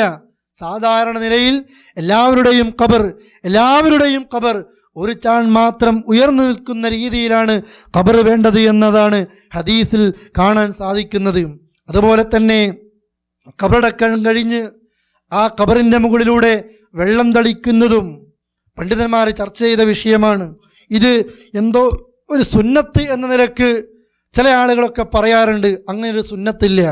എന്നാൽ വെള്ളമൊഴിക്കാം. എന്തിനു വേണ്ടി? ആ മണ്ണ് അവിടെ നിന്ന് ഇളകി ആ ഖബർ പിന്നീട് ഒരു പ്രയാസമാകാത്ത, അതല്ലെങ്കിൽ ഇന്ന് ഒരു പുതുമണ്ണുള്ള ഖബർ പെട്ടെന്ന് ആ മണ്ണൊക്കെ ഇളകിയിട്ട് അവിടെ ഒരു പ്രശ്നമോ അതല്ലെങ്കിൽ അനാദരിക്കപ്പെടുന്ന നിലയ്ക്ക് ഒരു വികൃതമാക്കപ്പെടുന്നത് ഒഴിവാക്കാൻ വേണ്ടി ആണെങ്കിൽ ആ വെള്ളമൊഴിക്കാം. മഴയുണ്ട്, ആ സമയത്ത് മഴ ലഭിച്ചിട്ടുണ്ട്, എന്നാലും ഒരാചാരം, ഒരു നാട്ടാചാരം എന്ന നിലക്ക് പ്രിയപ്പെട്ടവരെ അത് പാടില്ലാത്തതാണ്, ഒഴിവാക്കേണ്ടതാണ്. മണ്ണുറക്കാൻ വേണ്ടി ആ നിലയ്ക്ക് വെള്ളമൊഴിക്കലോ ചരൽക്കല്ല് വിതറലോ ഇവിടെയൊക്കെ കാണാറുണ്ട്. എന്തിനാണ്? ആ ഖബറിൻ്റെ മുകളിലെ മണ്ണവിടെ ഒതുങ്ങി നിൽക്കാൻ വേണ്ടിയാണ് ചെറിയ ചെറിയ ചരൽക്കല്ലുകൾ അവിടെ ഇടുന്നത്. അത് അനുവദിക്കപ്പെട്ടതാണ് ആ നിലയ്ക്ക്. അല്ലാതെ അല്ലാഹുവിന്റെ റസൂൽ കരീം സല്ലല്ലാഹു അലൈഹി വസല്ലമ ഒരു സുന്നത്തായി പഠിപ്പിച്ചതല്ല ഈ നിലയ്ക്ക് വെള്ളമൊഴിക്കലും അതല്ലെങ്കിൽ ഈ നിലയ്ക്ക് ചരൽക്കല്ല് വിതറലും. രണ്ടും ഖബറിൻ്റെ മുകളിലുള്ള മണ്ണിളകാതിരിക്കാൻ ഒരു സൗകര്യത്തിന് വേണ്ടി ഉപയോഗിക്കുക എന്ന അർത്ഥത്തിൽ മാത്രമാണ് ചെയ്യാൻ അനുവാദമുള്ളത്. അതുപോലെ തന്നെ നമ്മുടെ നാടുകളിൽ വലിയൊരു വിഷയമായിട്ട് കാണുന്ന ഒന്നാണ് ഖബറിലേക്ക് മയ്യത്ത് വെച്ച് ഖബർ മൂടിക്കഴിഞ്ഞാൽ ആ മയ്യത്ത് മഖബറയിലേക്ക് പോകുമ്പോൾ തന്നെ 1-2 ആള് ചെടികളുമായി വരുന്നത് കാണാം, അല്ലേ? എല്ലാവരുടെ കയ്യിലും ചെടികളുണ്ടാകും. ചെറുപ്പത്തിലൊക്കെ അങ്ങനെ കേട്ടുപഠിച്ചത് ആ മക്ബറയിൽ ഖബർസ്ഥാനിൽ വലിയ മരങ്ങളൊക്കെ ഉണ്ടാകും. അത് ഏതോ ഒരു നല്ല മയ്യത്താണ് ആ മരത്തിൻ്റെ ചുവട്ടിലുള്ളത്. ചിലതൊക്കെ ഉണങ്ങിപ്പോയിട്ടുണ്ടാകും. അയാളുടെ കാര്യം പോക്ക് തന്നെയാണ്. ആൾക്കാരുടെ അല്ലെങ്കിൽ ജനങ്ങളുടെ വിശ്വാസം ഈ കുഴിച്ചിടുന്ന മൈലാഞ്ചിച്ചെടിയോ മറ്റോ ഏതോ ആകട്ടെ, അതിങ്ങനെ പച്ചയായി തിളർത്ത് വലുതായി വരുമ്പോൾ ആ മയ്യത്ത് അതിങ്ങനെ സുഖങ്ങൾ ലഭിച്ചുകൊണ്ടേയിരിക്കുന്നു, ഹൈർ ലഭിച്ചുകൊണ്ടേയിരിക്കുന്നു, ഇതിൻ്റെ തസ്ബീഹുകൾ ലഭിച്ചുകൊണ്ടേയിരിക്കുന്നു എന്ന ഒരു വിശ്വാസം, ഒരു ഹദീസിൽ നിന്നാണ് ഈ വിശ്വാസം പലപ്പോഴും അന്ധവിശ്വാസമായി വന്ന് മാറിയത്. അഥവാ ഏതാണ് ആ ഹദീസ് പ്രിയപ്പെട്ടവരെ? റസൂൽ കരീം സല്ലല്ലാഹു അലൈഹി വസല്ലമ ഒരു തോട്ടത്തിലൂടെ ഇങ്ങനെ നടക്കുകയായിരുന്നു. ആ സമയത്ത് സ്വഹാബികൾ കൂടെയുണ്ട്. അല്ലാഹുവിന്റെ റസൂൽ കേൾക്കുകയാണ് 2 ഖബറുകളിൽ നിന്ന് അവർക്ക് ശിക്ഷ ലഭിക്കുന്നത് വഹയിന്റെ അടിസ്ഥാനത്തിൽ നബി സല്ലല്ലാഹു അലൈഹി വസല്ലമ അറിയുകയാണ്. സഹാബികളോട് പറഞ്ഞു, ഇന്നഹുമാ യുഅദ്ദബാൻ, ഈ 2 ഖബറുകളിൽ നിന്നും ഖബറാളുകൾ ശിക്ഷിക്കപ്പെടുകയാണ്. വലിയ വിഷയത്തിനൊന്നുമല്ല, ചെറിയ വിഷയത്തില് ശിക്ഷിക്കപ്പെടുന്നത്, എന്നാൽ അത് വലിയ വിഷയമാണ്. നമ്മുടെ കണ്ണിൽ, ജനങ്ങളുടെ കണ്ണിൽ നിസ്സാരമായ വിഷയം അള്ളാഹിൻ്റെ അടുക്കൽ വമ്പിച്ച വിഷയമാണ്. ആ വിഷയത്തിലാണ് അവർ ശിക്ഷിക്കപ്പെടുന്നത്. എന്താണെന്ന് ചോദിച്ചു. റസൂലുള്ളാഹി പറഞ്ഞു, അതിൽ ഒരാൾ മൂത്രമൊഴിച്ചു കഴിഞ്ഞാൽ കൃത്യമായി ശുദ്ധിയാക്കാറില്ല. അതുപോലെ തന്നെ രണ്ടാമത്തെ വ്യക്തി ഏഷണിയുമായി നടക്കുന്ന വ്യക്തിയാണ്. അഥവാ ഒരു വ്യക്തി മൂത്രമൊഴിച്ചു കഴിയുമ്പോൾ കൃത്യമായി ശുദ്ധി വരുത്താതെ അത് വസ്ത്രത്തിലായി അതുകൊണ്ട് നമസ്കരിച്ച് ആ നിലയ്ക്ക് ശുദ്ധി വരുത്താത്ത വ്യക്തി നിസ്സാര വിഷയമായിട്ട് കാണുന്നതാണ് ഇപ്പോഴും ആളുകൾ. രണ്ടാമത്തെ വ്യക്തി ഏഷണിയാണ്. ഭൂമി ലോകത്തെ ഏറ്റവും നികൃഷ്ടരായ ആളുകൾ അൽ മശ്ശാഉന ബിൻ നമീമ, നമീമത്തുമായി നടക്കുന്ന ആളുകൾ, 2 സുഹൃത്തുക്കളെ തമ്മിൽ തെറ്റിക്കുന്ന ആണും പെണ്ണും അഥവാ അവരാണ് ഏഷണിക്കാർ. സ്വർഗത്തിലൊരു കാലത്തും പ്രവേശിക്കാത്ത ആളുകൾ. അള്ളാഹു നമ്മെ കാക്കുമാറാകട്ടെ. ഈ 2 ഖബറുകളിൽ 2 ആളുകൾ ഈ നിലക്ക് ശിക്ഷിക്കപ്പെടുകയാണ്. എന്നിട്ട് റസൂലുള്ളാഹി പറഞ്ഞു ഒരാൾ സ്വഹാബിയോട് ഒരു ഈത്തപ്പന മട്ടൽ കൊണ്ടുവരാൻ. ആ സഹാബി കൊണ്ടുവന്നു. അങ്ങനെ ثم أخذ جريدة رطبة فشقها نصفين, ആ കൊണ്ടുവരപ്പെട്ട ഈത്തപ്പന മട്ടൽ നബി സല്ലല്ലാഹു അലൈഹി വസല്ലമ 2 കഷ്ണമായി നടുക പിളർത്തി.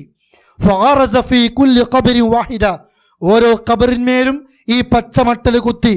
ഫഖാലു ലിമ ഫഅൽത ഹാദാ യാ റസൂലല്ലാഹ്, സഹാബികൾ ചോദിച്ചു, റസൂലേ എന്തിനാ നിങ്ങൾ ഈ പച്ചമട്ടൽ കുത്തിയത്? ഖാല ലഅല്ലഹു യുഖഫഫു അൻഹുമാ മാ ലം യഅസാ, ഈ പച്ചമട്ടൽ ഉണങ്ങുന്നത് വരെ ഒരു പക്ഷേ, ഉറപ്പില്ല, ഒരു പക്ഷേ അവർക്ക് ശിക്ഷയിൽ നിന്ന് ഒരൽപ്പം ലഘൂകരണം കിട്ടിയേക്കാം. അല്ലാഹുവിൻ്റെ റസൂൽ കരീം സല്ലല്ലാഹു അലൈഹി വസല്ലം പറയാണ്, ഈ പച്ചമട്ടൽ ഉണങ്ങുന്നത് വരെ ഒരു പക്ഷേ അള്ളാഹു ഉദ്ദേശിക്കുകയാണെങ്കിൽ അവർക്ക് ശിക്ഷയിൽ നിന്ന് ലഘൂകരണം കിട്ടിയേക്കാം. അല്ലാഹുവിൻ്റെ റസൂല് വഹീൻ്റെ അടിസ്ഥാനത്തിലാണ് ഖബർ ശിക്ഷ അനുഭവിക്കുന്നത് അറിഞ്ഞത്. സ്വഹാബികൾ അറിഞ്ഞിട്ടില്ല, അള്ളാഹു അറിയിച്ചതാണത്. അതുകൊണ്ട് തന്നെ പണ്ഡിതന്മാർ പറയുന്നു, ഇത് റസൂലുള്ളാഹിക്ക് ഖാസ്സാണ്, അള്ളാഹുവിൻ്റെ റസൂലിന് മാത്രമുള്ളതാണ്. ഈ സ്വഹാബികളുടെ ഈ 2 ഖബറിനല്ലാതെ നബി സല്ലല്ലാഹു അലൈഹി വസല്ലമ മറ്റൊരു സ്വഹാബി മരിച്ചാലും ഖബറിലേക്ക് മയ്യത്ത് താഴ്ത്തിവെച്ച് ഖബർ മണ്ണിട്ട് മൂടിക്കഴിഞ്ഞാൽ ഇങ്ങനെ പച്ച കുത്തുന്ന ചെടി കുഴിച്ചിടുന്ന സമ്പ്രദായം ഇല്ലായിരുന്നു, സ്വഹാബികൾക്കില്ലായിരുന്നു, മുസ്ലിം ലോകത്തില്ലായിരുന്നു. അത് പിൽക്കാലത്ത് കൊണ്ടുവരപ്പെട്ട ഒരു അനാചാരമാണ്, അല്ലേ? ചെടി കുഴിച്ചിട്ട് അത് ഉണങ്ങുമ്പോൾ വീണ്ടും കുഴിച്ചിട്ട്, അത് ഉണങ്ങുമ്പോൾ വീണ്ടും കുഴിച്ചിട്ട്, പ്രിയപ്പെട്ടവർ, അതുകൊണ്ട് മയ്യത്തിനൊരു ഉപകാരവും ലഭിക്കുന്നില്ല. അത് ആളുകൾക്കിടയിലെ ഒരു അനാചാരമാണ്, നാം പഠിച്ചു വെക്കേണ്ടതുണ്ട്. അഥവാ മയ്യത്ത് ആ ഖബർ തിരിച്ചറിയപ്പെടാൻ ഒരു കല്ല് വെക്കാനാണ് ഇസ്ലാം അനുവാദം നൽകുന്നത്. അതിലേക്കപ്പുറത്തേക്ക് ചെടികൾ വെച്ചത്, ആ റിപ്പോർട്ട്, ആ സംഭവം ഞാൻ നിങ്ങളെ കേൾപ്പിച്ചു കഴിഞ്ഞു. നബി സല്ലല്ലാഹു അലൈഹി വസല്ലമ ഈ 2 ഖബറിലല്ലാതെ മറ്റൊരു ഖബറിലും ഇങ്ങനെ പച്ചമട്ടൽ കുത്തിയിട്ടില്ല, ചെടികൾ കുത്തിയിട്ടില്ല.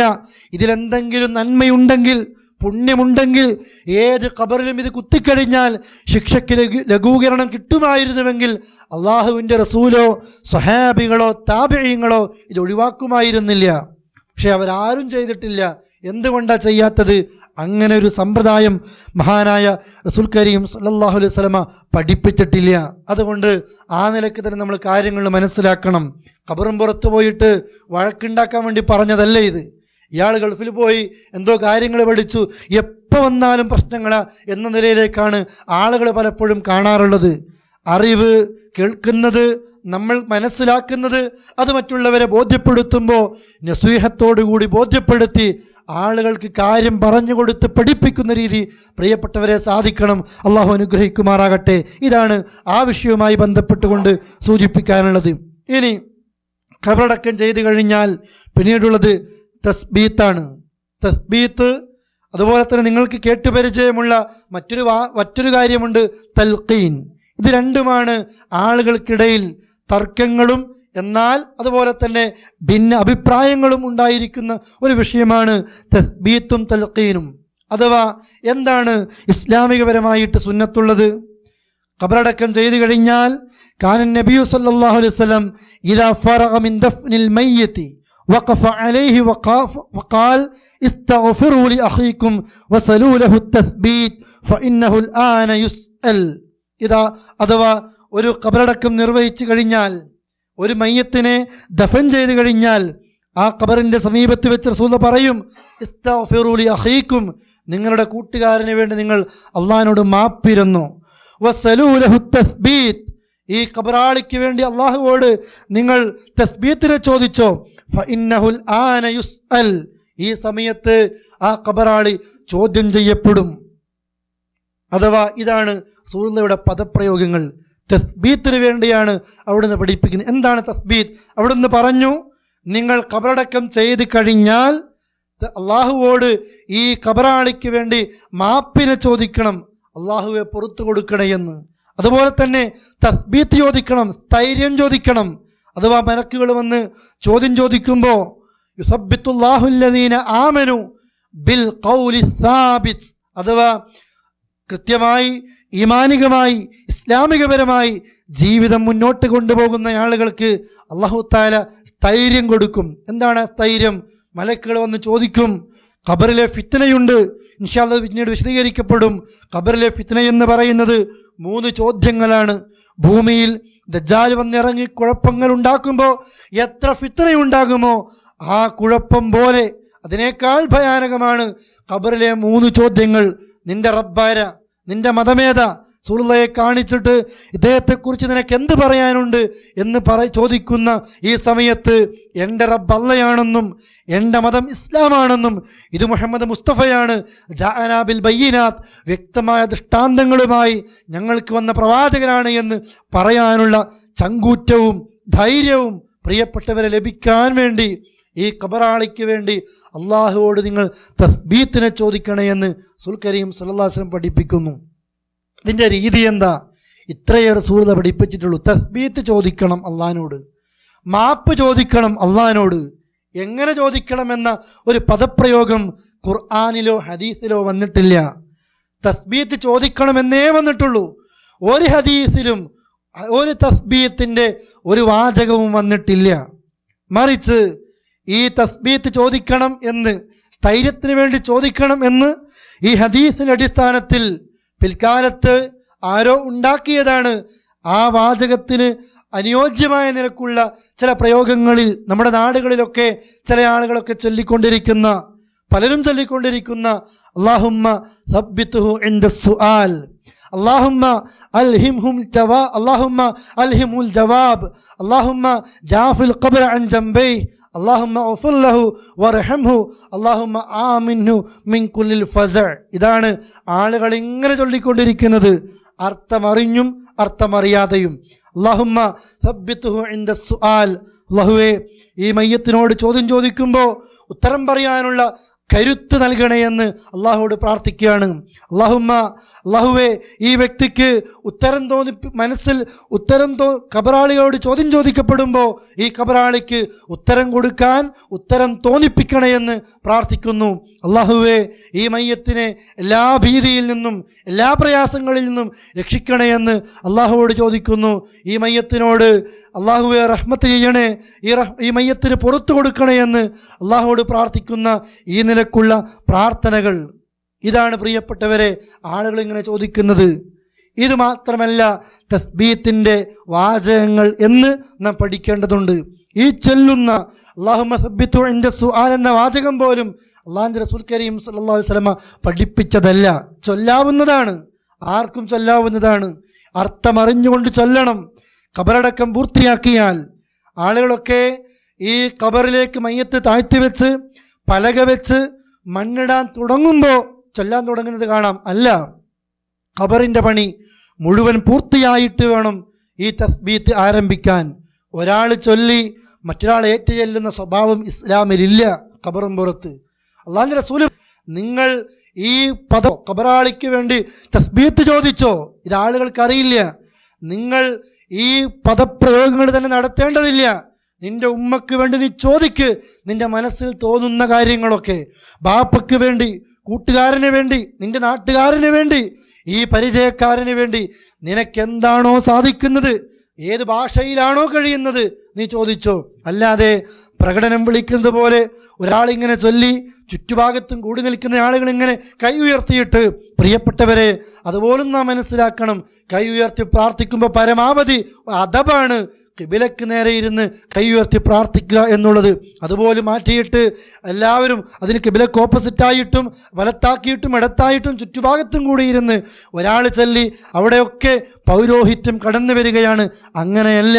ഖബറടക്കം ചെയ്തു കഴിഞ്ഞാൽ അള്ളാഹിനോട് റസൂൽ കരീം സ്വല്ലല്ലാഹു അലൈഹി വസല്ലം പറഞ്ഞത് ഇസ്തഗ്ഫിറൂ ലി അഖീക്കും, ആദ്യം നിങ്ങൾ മാപ്പ് ചോദിക്ക്, പടച്ചോനെ പുറത്തു കൊടുക്കണേ എന്ന് 1000 വട്ടം അള്ളാഹിനോട് പറ. എൻ്റെ ഉമ്മക്ക് വേണ്ടി, ബാപ്പയ്ക്ക് വേണ്ടി, കൂട്ടുകാർക്ക് വേണ്ടി, കൂട്ടുകാരിക്ക് വേണ്ടി, കുടുംബക്കാർക്കും നാട്ടുകാർക്കും അയൽവക്കക്കാരനും ആരാണോ ഖബറടക്കം ചെയ്യപ്പെട്ടത് ആ മയ്യത്തിന് വേണ്ടി നീ മാപ്പിരക്ക്. ഒപ്പം അള്ളാഹിനോട് പറ, അല്ലാഹുവേ ചോദ്യം ചോദിക്കപ്പെടുന്ന സമയത്ത് ഉത്തരം പറയാനുള്ള മനക്കരുത്ത് നൽകണമെന്ന് അള്ളാഹുവോട് ഒരുപാട് തവണ പ്രാർത്ഥിക്ക്. ഇതാണ് പ്രിയപ്പെട്ടവരെ അല്ലാഹുവിൻ്റെ റസൂൽ കരീം സല്ലല്ലാഹു അലൈഹി വസല്ലമ പഠിപ്പിച്ചതും വിശദീകരിച്ചതും. ഇതാണ് നമ്മൾ ചെല്ലേണ്ടതും. ഈ തസ്ബീത്താണ് ഇസ്ലാമിൽ സ്ഥിരപ്പെട്ടു വന്നത്. ഈ പറയപ്പെട്ട വാചകം അല്ലാഹുവിൻ്റെ റസൂൽ പഠിപ്പിച്ചതല്ല. ഇതും ചൊല്ലാവുന്നതാണ്, അല്ലാത്തതും ചൊല്ലാവുന്നതാണ്. ഇതേ ചൊല്ലാവൂ എന്ന ഒരു രീതി പ്രിയപ്പെട്ടവരെ ശരിയല്ലാത്തതാണ്.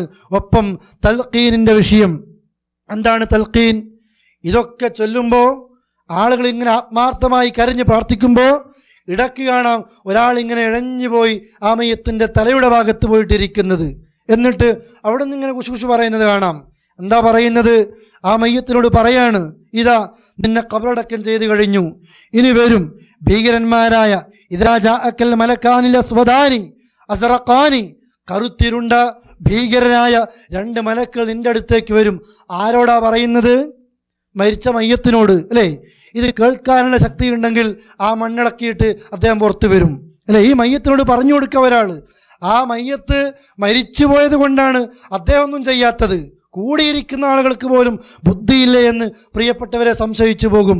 ആ മയ്യത്തിൻ്റെ തലയുടെ ഭാഗത്തിരുന്ന് മയ്യത്തിനോട് പറയാ, ഏ മയ്യത്തെ, നിന്റെ അടുത്തേക്ക് ഭീകരന്മാരായ കറുത്തിരുണ്ട മലക്കുകൾ വന്ന് ചോദിക്കും, നിന്റെ റബ്ബാരാ, നിന്റെ മതമേതാ? റസൂലുള്ളാഹിയെക്കുറിച്ച് ചോദിക്കും. അപ്പോൾ നീ പറയണം നിന്റെ റബ്ബ് അല്ലാഹയാണെന്ന് പറയണം, റസൂലുള്ളാഹിയാണ് എൻ്റെ പ്രവാചകനെന്ന് പറയണം, ഇസ്ലാമാണ് എൻ്റെ മതമെന്ന് പറയണമെന്ന് മയ്യത്തിന് തൽക്കീൻ ചെയ്യാണ്. നിങ്ങൾ കേട്ടിട്ടില്ലേ? ലഖിനു മൗതാക്കും ഖൗലു ലാ ഇലാഹ ഇല്ലല്ലാഹ്, മരണം ആസന്നമായവർക്ക് നിങ്ങൾ ലാ ഇലാഹ ഇല്ലല്ലാഹ് ചൊല്ലിക്കൊടുക്കണമെന്ന്. ആ ലഖന, അതിൽ നിന്നാണ് തൽക്കീന് വന്നത്. മയ്യത്തിന് ചൊല്ലിക്കേൾപ്പിക്കുകയാണ്, ചൊല്ലിക്കൊടുക്കുകയാണ്. അഥവാ മലക്കുകൾ വരുമ്പോൾ നീ ഇന്ന ഉത്തരങ്ങളൊക്കെ പറയണം. ശരിക്കും പറഞ്ഞാൽ കോപ്പിയടിയാണ് അല്ലേ? ജീവിതകാലത്ത് ഇത് ജീവിതത്തിൽ ശീലിക്കാത്ത ഒരാൾക്കും പ്രിയപ്പെട്ടവരെ ഖബറിൽ ഉത്തരം കൊടുക്കാൻ കഴിയില്ല. ഇത് മറിച്ച് ഖബറും പുറത്തിരുന്ന് ഒരാളിങ്ങനെ ചൊല്ലിക്കൊടുക്കുന്ന രീതി മഹാനായ റസൂൽ കരീം സ്വല്ലല്ലാഹു അലൈഹി വസല്ലം പഠിപ്പിച്ചിട്ടില്ല, അവിടുന്ന് അറിയിച്ചിട്ടില്ല, സ്വഹാബികൾക്ക് പരിചയമില്ല എന്ന് കൂടി നാം മനസ്സിലാക്കേണ്ടതുണ്ട്. ഇതാണ് ഖബറുമായി ബന്ധപ്പെട്ട ഒന്നാമത്തെ വിഷയം. അതുപോലെ തന്നെ ഖബറടക്കാൻ പാടില്ലാത്ത സമയമുണ്ട്, അഥവാ ഖബറടക്കൽ അത്ര നല്ലതല്ലാത്ത സമയം. നമസ്കാരം വിരോധിക്കപ്പെട്ട 3 സമയത്തും മഹാനായ ഇബ്നുൽ ഖയ്യിം റഹ്മത്തുള്ളാഹി അലൈഹി സാദുൽ മആദ് വിശദീകരിക്കുന്നു. വകാന മിൻ ഹദിഹി സ്വല്ലല്ലാഹു അലൈഹി വസല്ലം അല്ലാ യുദ്ഫനൽ മയ്യിതു ഇൻദ തുലൂഇ ശംസി വലാ ഇൻദ ഉറൂബിഹാ വലാ ഹീന യഖൂമു ഖായിമുൽ ലഹീറ. സാദുൽ മആദിലെ വചനങ്ങളാണിത്. അല്ലാഹുവിന്റെ റസൂലിന്റെ പതിവ് ചര്യയായിരുന്നു മയ്യത്തിനെ ദഫൻ ചെയ്യില്ല, ഖബറടക്കം ചെയ്യില്ല, സൂര്യൻ ഉദിച്ചുയരുന്ന ആ സമയത്ത്, അഥവാ സുബഹിൻ്റെ ശേഷം ഇഷ്റാഖ്, സൂര്യൻ ഉദിക്കുന്ന സമയം കഴിഞ്ഞ് നമ്മൾ സാധാരണ ളുഹയൊക്കെ നമസ്കരിക്കാൻ ആരംഭിക്കുന്ന സമയമില്ലേ, ആ സൂര്യൻ ഉദിച്ച് ഒരു 10-20 മിനിറ്റ്, ആ സമയം വരെ സുബഹിക്ക് ശേഷം സൂര്യൻ ഉദിച്ച് ഒരു അരമണിക്കൂർ വരെ അല്ലാഹുവിന്റെ റസൂല് ഖബറടക്കം ചെയ്യില്ലായിരുന്നു. അതുപോലെ തന്നെ പതിവ് ഇൻദ ഉറൂബിഹ, സൂര്യൻ അസ്തമിക്കാനിരിക്കുന്ന സമയത്ത്, അതുപോലെ തന്നെ വലാ ഹീന യഖൂമു ഖായിമുൽ ലഹീറ, സൂര്യൻ അത് മധ്യത്തിൽ ഇങ്ങനെ നിൽക്കുന്ന നേരം, മധ്യത്തിൽ നിന്ന് തെറ്റിയാലാണ് ലഹർ ആരംഭിക്കുന്നത്. ആ മധ്യത്തിൽ നിൽക്കുന്ന ആ സമയത്തും ഈ ഖബറടക്കം ചെയ്യപ്പെടുന്നത് അത്യാവശ്യമല്ലെങ്കിൽ ഒഴിവാക്കപ്പെടേണ്ടതാണ്. അത്യാവശ്യമാണ്, അതല്ലെങ്കിൽ മയ്യത്താകെ വികൃതമാക്കപ്പെടും, അനിവാര്യമാണ് എങ്കിൽ സമയത്തിന് പ്രശ്നമില്ല. അതല്ലാതെ പ്രിയപ്പെട്ടവരെ ആ നിലക്ക് ഖബറടക്കം ചെയ്യപ്പെടുന്നത് ഒഴിവാക്കേണ്ടതാണ് എന്നുകൂടി സാന്ദർഭികമായിട്ട് മനസ്സിലാക്കേണ്ടതുണ്ട്. ഇനി ഖബറടക്കം ചെയ്തു കഴിഞ്ഞാൽ പിന്നീട് ആ മയ്യത്തിൻ്റെ വീട്ടുകാരുമായി ബന്ധപ്പെട്ട വിഷയമാണ് തഅസിയത്ത്. മയ്യത്തിൻ്റെ കുടുംബക്കാരെ ആശ്വസിപ്പിക്കുക എന്നുള്ളതാണ് അതുകൊണ്ട് ഉദ്ദേശിക്കുന്നത് അല്ലേ? തഅസിയത്തുമായി ബന്ധപ്പെട്ട് ചില വിഷയങ്ങളൊക്കെ ഗൗരവത്തോടു കൂടി പഠിക്കേണ്ടതുണ്ട്. ഒരു ചെവിയിലൂടെ കേട്ട് മറു ചെവിയിലൂടെ ഒഴിവാക്കേണ്ട വിഷയമല്ല.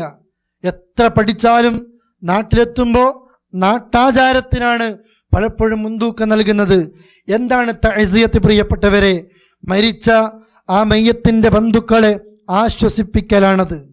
അതിന് സമയം നിശ്ചയിച്ചിട്ടില്ല, എത്രയും കാലം ആശ്വസിപ്പിക്കാം. ഒരാളുടെ വാപ്പ മരിച്ചു, കുട്ടി മരിച്ചു, കുടുംബക്കാർ മരിച്ചു, നമ്മൾ അറിയുന്നത് 1 വർഷം കഴിഞ്ഞിട്ടാണ്. അപ്പോഴാണ് അയാളെ നമ്മൾ തഅസിയത്ത് നടത്തേണ്ടത്. അതല്ലെങ്കിൽ കുറേ കഴിഞ്ഞിട്ടാണ് ആ വ്യക്തി നമ്മൾ അറിയിക്കുന്നത്, എൻ്റെ ബാപ്പ ഇന്ന സമയത്ത് മരിച്ചു പോയിട്ടുണ്ട്, ആ സമയത്താണ് തഅസിയത്ത് നടത്തേണ്ടത്. അതല്ലെങ്കിൽ ഒരാൾക്ക് അദ്ദേഹത്തിൻ്റെ കുടുംബത്തിൽ ആരെങ്കിലും മരിച്ചിട്ട് പിന്നെയും ഏതെങ്കിലും സമയമെത്തുമ്പോൾ, ഏതെങ്കിലും ഇതുപോലെയുള്ള മരണങ്ങൾ വരുമ്പോൾ ഓർക്കുകയാണ് അദ്ദേഹത്തിൻ്റെ ബാപ്പയുടെ മരണത്തെക്കുറിച്ച്, കുടുംബത്തിൽ നഷ്ടപ്പെട്ടു പോയ മകൻ്റെ മകളുടെ വിലയെക്കുറിച്ച് അപ്പോഴാണ് ഓർമ്മ വരുന്നതെങ്കിൽ ആ സമയത്തും തഅസിയത്ത് വേണം, ആശ്വസിപ്പിക്കണം.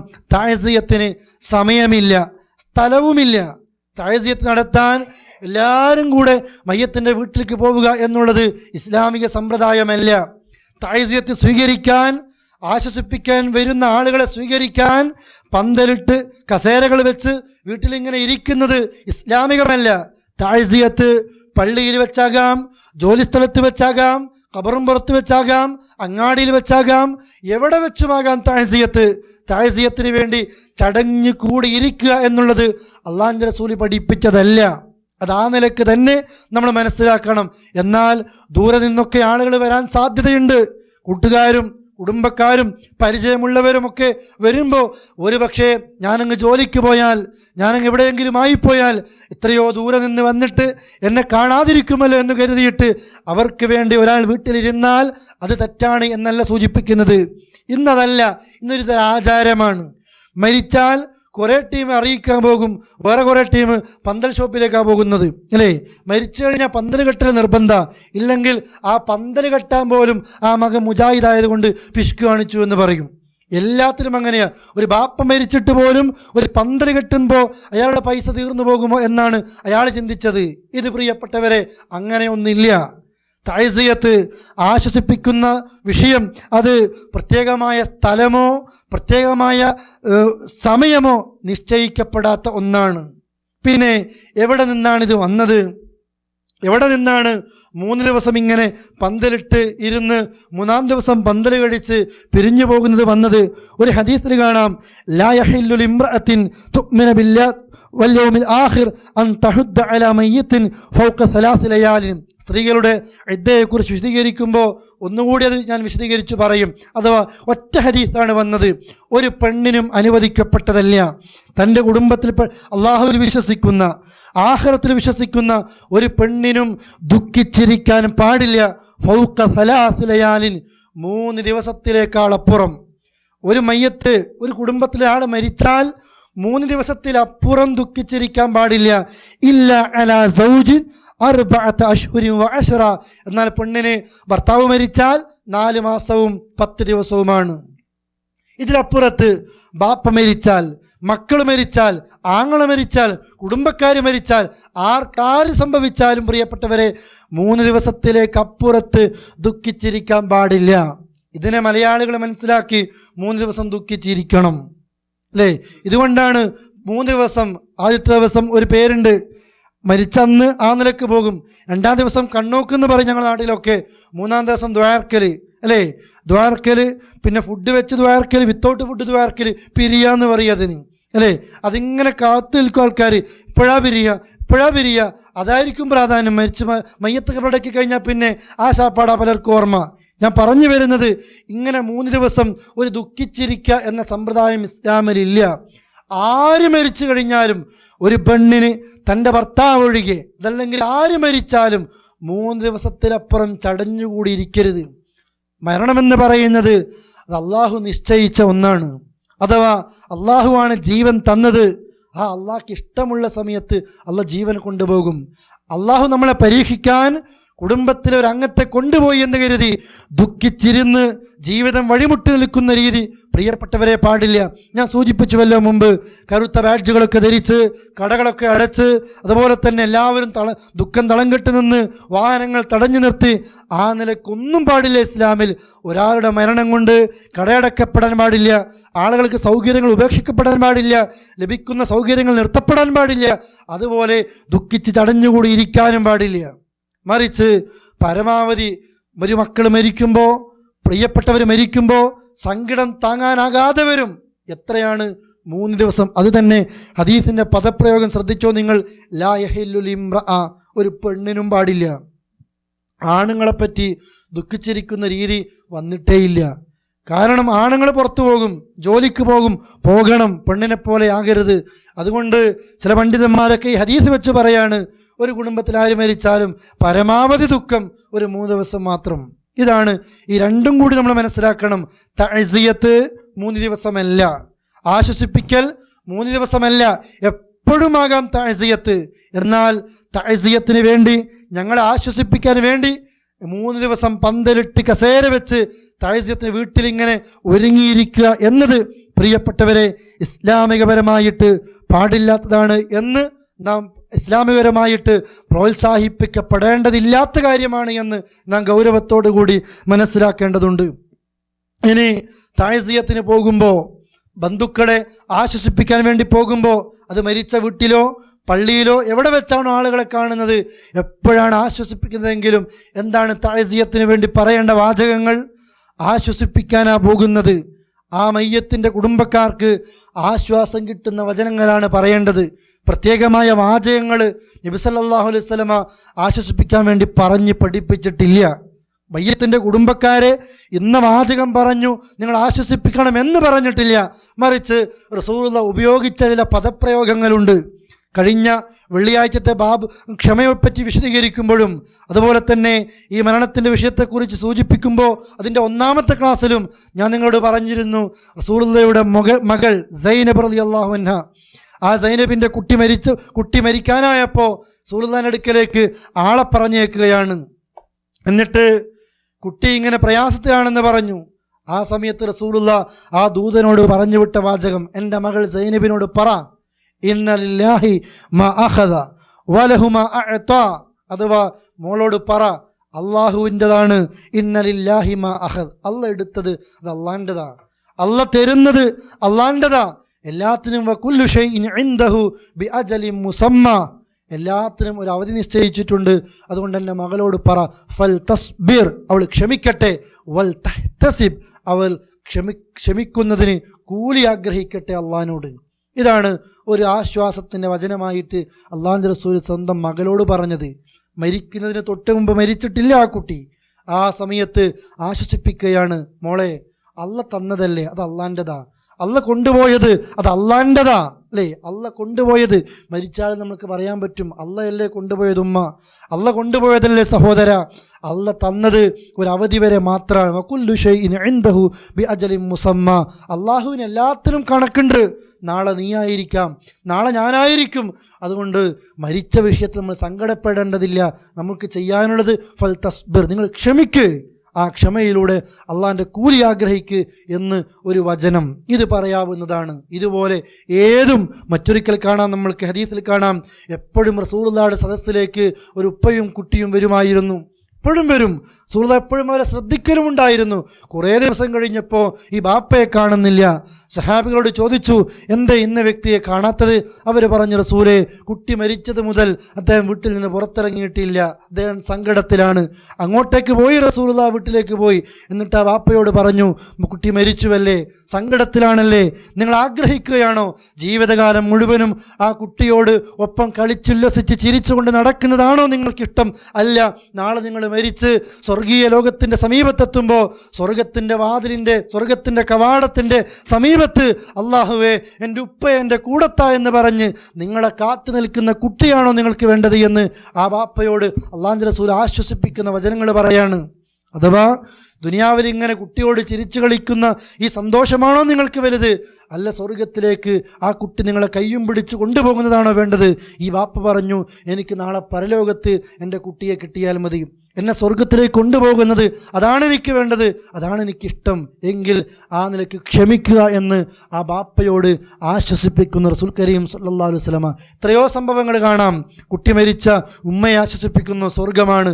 3 കുട്ടികൾ മരിച്ചു, 2 കുട്ടികൾ മരിച്ച, 1 കുട്ടി മരിച്ച, അവരോടൊക്കെ അല്ലാഹുവിൻ്റെ റസൂൽ ആശ്വസിപ്പിക്കുകയാണ്, ഇതാ ഈ നിലക്ക് കുട്ടികളുണ്ടായിട്ട് മരിച്ചാൽ സ്വർഗമാണ് എന്ന നിലക്ക് ആശ്വാസത്തിന് ഏത് വചനങ്ങളാണോ പ്രിയപ്പെട്ടവരെ നമ്മൾക്ക് ലഭിക്കുന്നത് വേണ്ടത്. പക്ഷെ ഇന്നത്തെ ഖൗമിൻ്റെ അവസ്ഥ, സ്ത്രീകളൊക്കെ ഇങ്ങനെ തഅസിയത്തിന് വേണ്ടി പോയി കഴിഞ്ഞാൽ വരിവരിയായി ഇങ്ങനെ പോകും അല്ലേ. മരിച്ച വ്യക്തിയെപ്പറ്റി ആർക്കും ചിന്തയില്ല. എല്ലാവരും എപ്പോഴും നോക്കുക ആ മരിച്ച വീട്ടിലെ കൊച്ചുകുട്ടികളൊക്കെ നോക്കിയിട്ട് അവിടെ ഇങ്ങനെ പകുതി ജീവനോട് കൂടിയ ആ വ്യക്തിയുടെ ഭാര്യ ഇങ്ങനെ കിടക്കുന്നുണ്ടാകുക. അതിൻ്റെ അടുത്ത് പോയിട്ട് പിന്നെ തട്ടി ഉറക്കത്തുനിന്ന് എഴുന്നേൽപ്പിച്ചിട്ടാ പിന്നെ സങ്കടപ്പെടുത്തുക അല്ലേ. പലപ്പോഴും പലരും പറയാറുണ്ട്, വരണ്ടായിരുന്നു ആരും അല്ലേ, ഇവർ വരണ്ടായിരുന്നു, ഇതിങ്ങനെ നോക്കാൻ വേണ്ടിയിട്ടാണ് പോകുക. സഹോദരങ്ങളെ, അങ്ങനെ ആയിപ്പോകരുത്. നമ്മുടെ ഒരു വാക്ക്, നമ്മുടെ ഒരു സന്ദർശനം ആ മയ്യത്തിൻ്റെ വീട്ടുകാർക്ക് അവർക്ക് ആശ്വാസമായിട്ടാണ് വേണ്ടത്. അതാണ് തഅസിയത്തായിട്ട് നാം ശ്രദ്ധിക്കേണ്ടതും. ആ തഅസിയത്തിൻ്റെ വാചകങ്ങൾ മഹാനായ റസൂൽ കരീം സല്ലല്ലാഹു അലൈഹി വസല്ലമ പ്രത്യേകമായിട്ട് ഇന്ന വാചകങ്ങൾ മാത്രമേ പറയാവൂ എന്ന് പറയാത്തത് കൊണ്ട് ഏതാശ്വാസത്തിൻ്റെ വചനങ്ങളും സഹോദരങ്ങളെ നമ്മൾക്ക് പറയാവുന്നതാണ്. ഇനി ഈ തഅസിയത്തുമായി ബന്ധപ്പെട്ട് നാട്ടിലൊക്കെ കാണുന്നത് അല്ലേ? മരിച്ച വീടും കല്യാണ വീടും ചിലപ്പോൾ ഒരുപോലെയായി തോന്നാറുണ്ട്. എനിക്ക് തോന്നിയിട്ടുണ്ട് അങ്ങനെ ഒരു അനുഭവത്തിൽ. ISMൻ്റെ ദേവാ സ്കോഡുമായി ബന്ധപ്പെട്ട് പരിചയമില്ലാത്ത പ്രദേശത്ത് ഇങ്ങനെ ഓരോ വീടുകളിലും കയറിയിട്ട് ചെറിയ ചെറിയ പുസ്തകങ്ങൾ അതുപോലെ തന്നെ ലഘുലേഖകൾ ഇങ്ങനെ വിശദീകരിക്കുകയാണ്. കുറേ കൂട്ടുകാരോടൊന്നിച്ച് ഞങ്ങൾ പറയുന്നുണ്ട്, ഇതാ ഒരു കല്യാണ വീടുണ്ട് ഇവിടെ, പന്തലൊക്കെ കെട്ടിയിട്ട് കുറേ ആൾക്കാരെ കാണുന്നുണ്ട്, അവിടെ പോകുമ്പോൾ ഒരുപാട് ആളെ ഒന്നിച്ച് പുസ്തകം കൊടുക്കാലോ, ഈ ആദർശ പ്രസ്ഥാനത്തിലേക്ക് ക്ഷണിക്കാം, അതല്ലെങ്കിൽ ഈ നടക്കുന്ന പ്രോഗ്രാമിലേക്ക് അവരെ കൊണ്ടുവരാം. അങ്ങനെ കയറിപ്പോയപ്പോൾ ആ ഭക്ഷണമൊക്കെ കഴിക്കുന്ന തിരക്കിൽ ആ സമയത്ത് അന്വേഷിച്ചപ്പോഴാണ് മനസ്സിലാകുന്നത് ഇത് കല്യാണ വീടല്ല, മരിച്ച് 3-ാം ദിവസമായത് അല്ലേ. ഈ നിലക്ക പല നാടുകളിലും പ്രിയപ്പെട്ടവരെ ഒരാൾക്കും മനസ്സിലാകില്ല. പുറം നാട്ടിൽ നിന്ന് അങ്ങോട്ടേക്ക് പോയാൽ ചില പ്രദേശങ്ങളിലൊക്കെ കബറടക്കം ചെയ്ത് കഴിഞ്ഞ് നേരെ വീട്ടിക്ക, അവനവൻ്റെ വീട്ടിക്കല്ല പോകുന്നത്, മയ്യത്തിൻ്റെ വീട്ടിക്ക. എന്തിനാ? കബറടക്കം കഴിഞ്ഞ് വരുമ്പോഴത്തേക്ക് അവിടെ ഭക്ഷണം റെഡിയായിട്ടുണ്ട് അല്ലേ. അതുപോലെ തന്നെ 3-ാം ദിവസം പിരിയുന്നതും പിരിയാത്തതും ദ്വാരക്കലിൻ്റെ എന്ന് പല പേരിട്ടുകൊണ്ട് എല്ലാ നിലക്കും വരിയായി പോകുന്ന ആളുകൾ ഇഷ്ടം പോലെ. ബിരിയാണി വെച്ച്, അതല്ലെങ്കിൽ അവിടെ ബീഫ് കൊടുക്കുന്നു, ഇവിടെ പപ്പടം കൊടുക്കുന്നു, ഇവിടെ കറി വിളമ്പുന്നു, എന്തൊക്കെയാ ചെയ്യുന്നത്? അടുക്കളയിലോ അതല്ലെങ്കിൽ ആ വീടിൻ്റെ ഉള്ളിലോ സ്വന്തം ഭർത്താവ് മരിച്ചിട്ട്, സ്വന്തം ബാപ്പ മരിച്ചിട്ട്, ആങ്ങള മരിച്ചിട്ട്, അതല്ലെങ്കിൽ പെങ്ങള് മരിച്ചിട്ട്, മക്കള് മരിച്ചിട്ട് അടങ്ങാത്ത സങ്കടം കൊണ്ട് ഉയരക്ക് പച്ചവെള്ളം പോലും കുടിക്കാൻ മനസ്സ് വരാതെ ആ സങ്കടങ്ങൾ ഓർത്തുകൊണ്ട് അള്ളാഹുവോട് കരഞ്ഞു കലങ്ങിയ കണ്ണുമായി പ്രാർത്ഥിക്കുന്ന കൊച്ചുമക്കളെപ്പോലും അവഗണിച്ചുകൊണ്ടാണ് മൂക്കറ്റം തിന്നുകൊണ്ട് തിരിച്ചു പോകുന്നത് അല്ലേ. എവിടുന്നാ പ്രിയപ്പെട്ടവരെ? കരുണ എന്ന് പറയുന്നത് നമ്മുടെ ശരീരത്തിലുണ്ടെങ്കിൽ, നമ്മളിൽ കരുണയുണ്ടെങ്കിൽ എങ്ങനെ സാധിക്കും? ഇത് ചെയ്യുന്നു എന്ന് മാത്രമല്ല, ഇതും നേരത്തെ പറഞ്ഞതുപോലെ ഇതൊന്നും അള്ളാഹുവിന്റെ റസൂൽ പഠിപ്പിച്ചിട്ടില്ല, ചെയ്തിട്ടില്ല എന്ന് പറഞ്ഞ് ആരെങ്കിലും മാറി നിന്നാലോ അവൻ പിശുക്കനായി, ബാപ്പയോട് സ്നേഹമില്ലാത്തവനായി, അറുപിശുക്കനായി. അവനെന്താ മുജാഹിദായാലെന്താ, സലഫി ആയാലെന്താ, ഇഷ്ടംപോലെ ലാഭം കിട്ടുമല്ലോ അവന് അല്ലേ. ആ നിലക്ക് മരിച്ചാൽ പോലും ബാപ്പയ്ക്ക് വേണ്ടി ഒരു ചോറ് കൊടുക്കാത്ത മോനാത്. ബഹിഷ്കരിക്കപ്പെട്ടു. പ്രിയപ്പെട്ടവരെന്തുകൊണ്ട് ചെയ്യുന്നില്ല? ഇസ്ലാമികപരമായിട്ട് ഒരു കുടുംബത്തിൽ ഒരാൾ മരിച്ചു കഴിഞ്ഞാൽ നാട്ടുകാർക്ക് ഭക്ഷണം വിളമ്പുന്ന അങ്ങേയറ്റം മയ്യത്തിൻ്റെ വീട്ടുകാരെ ദ്രോഹിക്കുന്ന ഒരു നിയമ നടപടി ഇസ്ലാമിലില്ല. മറിച്ച് ഇസ്ലാം ഒരു കാര്യം പഠിപ്പിക്കുന്നുണ്ട്, പക്ഷെ അത് നേരെ വിപരീതമാണ് എന്ന് മാത്രം. അഥവാ അബ്ദുല്ലാഹിബിൻ ജഅഫർ റളിയല്ലാഹു പറയുന്നു, അബ്ദുല്ലാഹിബിൻ ജഅഫർ റളിയല്ലാഹുവിൻ്റെ മകനാണ്. മുഅത്ത യുദ്ധത്തിൽ ജഅഫർ റളിയല്ലാഹു കൊല്ലപ്പെട്ടിട്ടുണ്ട്. ജോർഡാനിൽ വെച്ചാണ് കൊല്ലപ്പെട്ടത്. അവിടെ ആ മരണവിവരം ലമ്മ ജഅഫറിന്റെ മരണവാർത്ത റസൂലുള്ളാഹിക്ക് എത്തിയപ്പോൾ അവിടുന്ന് പറഞ്ഞു, അഹ്ലി ജഅഫർ തുആമ, ജഅഫറിന്റെ കുടുംബക്കാർക്ക് നിങ്ങൾ ഭക്ഷണം വെച്ചു കൊടുക്കണേ. കാരണം അന്നഹു ഖദ് ജാഅഹും മാ യശ്ഉലുഹും, ജഅഫറിന്റെ കുടുംബക്കാർക്ക് ഭക്ഷണത്തിൽ നിന്നൊക്കെ ശ്രദ്ധ തിരിക്കുന്ന വല്ലാത്തൊരു വാർത്തയാണ് വന്നത്. ഇപ്പം അവർക്ക് ഭക്ഷണം ഉണ്ടാക്കാനുള്ള നേരമല്ല, ഭക്ഷണത്തെപ്പറ്റി ചിന്തിക്കുന്ന സമയമല്ല, ശ്രദ്ധ തെറ്റിക്കുന്ന കാര്യമുണ്ടായിട്ടുണ്ട്. അതുകൊണ്ട് ജഅഫറിൻ്റെ കുടുംബക്കാർക്ക് നിങ്ങൾ അടുത്ത അയൽക്കാരോട് പറയുന്നു, നിങ്ങൾ അങ്ങോട്ട് ഭക്ഷണം കൊടുക്കണേ എന്ന്. അതുകൊണ്ട് ജരീർ ഇബ്നു അബ്ദുള്ളയും പറയുന്നത്, കുന്നാ നറൽ ഇജ്തിമാ ഇലാ അഹ്ലിൽ മയ്യിത്ത് വസുനഅതു തുആം ബഅദ ദഫ്നിഹി മിനൻ നിയാഹ, ഞങ്ങളിങ്ങനെ മരിച്ച മയ്യത്തിൻ്റെ വീട്ടിലിങ്ങനെ ഒരുമിച്ച് കൂടലും എന്നിട്ട് അവിടെ വെച്ച് ഭക്ഷണം ഉണ്ടാക്കലും അതൊക്കെ ചെയ്യുന്നത് മരണപ്പെട്ട് കഴിഞ്ഞാൽ അവിടെ വിരോധിക്കപ്പെട്ട നിയാഹത്തിൽ അഥവാ വിരോധിക്കപ്പെട്ട ദുഃഖപ്രകടനത്തിലാണ് ഈ ഭക്ഷണം വിളമ്പുന്നതും കൂടി നിൽക്കുന്നതൊക്കെ ഞങ്ങൾ കണ്ടിരുന്നത് എന്ന് സ്വഹാബിമാർ തന്നെ പറയുന്നു. അഥവാ അടുത്ത ബന്ധുക്കളുടെയും അയൽക്കാരുടെയും കടമയാണ് മയ്യത്തിൻ്റെ വീട്ടുകാർക്ക് ഭക്ഷണം അങ്ങോട്ട് കൊടുക്കുക എന്നുള്ളത്. അവരെ അയൽപക്കത്തേക്ക് കൊണ്ടുപോകുക, അല്ലെങ്കിൽ അയൽപക്കത്ത് ഭക്ഷണം ഉണ്ടാക്കി ഇങ്ങോട്ട് കൊണ്ടുവരിക, അവരോട് പറയാ നിങ്ങൾ ഭക്ഷണം കഴിക്കണം, ഭക്ഷണം കഴിക്കാതെ കിടക്കരുത്, അത് പ്രയാസമാണ്. സ്കരിക്കാനെങ്കിൽ നിങ്ങൾക്ക് ആരോഗ്യം വേണം, ദുആ ചെയ്യാൻ ആരോഗ്യം വേണം, നിങ്ങൾ ഭക്ഷണം കഴിച്ചാൽ നിങ്ങളുടെ മക്കളും ഭക്ഷണം കഴിക്കില്ല എന്നൊക്കെ എന്താണോ പറയുന്നത് ആ നിലക്ക് അവരെ ഭക്ഷണം കഴിപ്പിക്കാനാ നമ്മൾ ശ്രദ്ധിക്കേണ്ടത്. ഇതാ നേരത്ത് അതൊന്നും ശ്രദ്ധിക്കാതെ ഒരാൾ തന്നെ 2 ആളെ ഭക്ഷണം കഴിച്ചിട്ടാണ് മരണ വീട്ടിൽ നിന്ന് പോകുന്നത് അല്ലേ.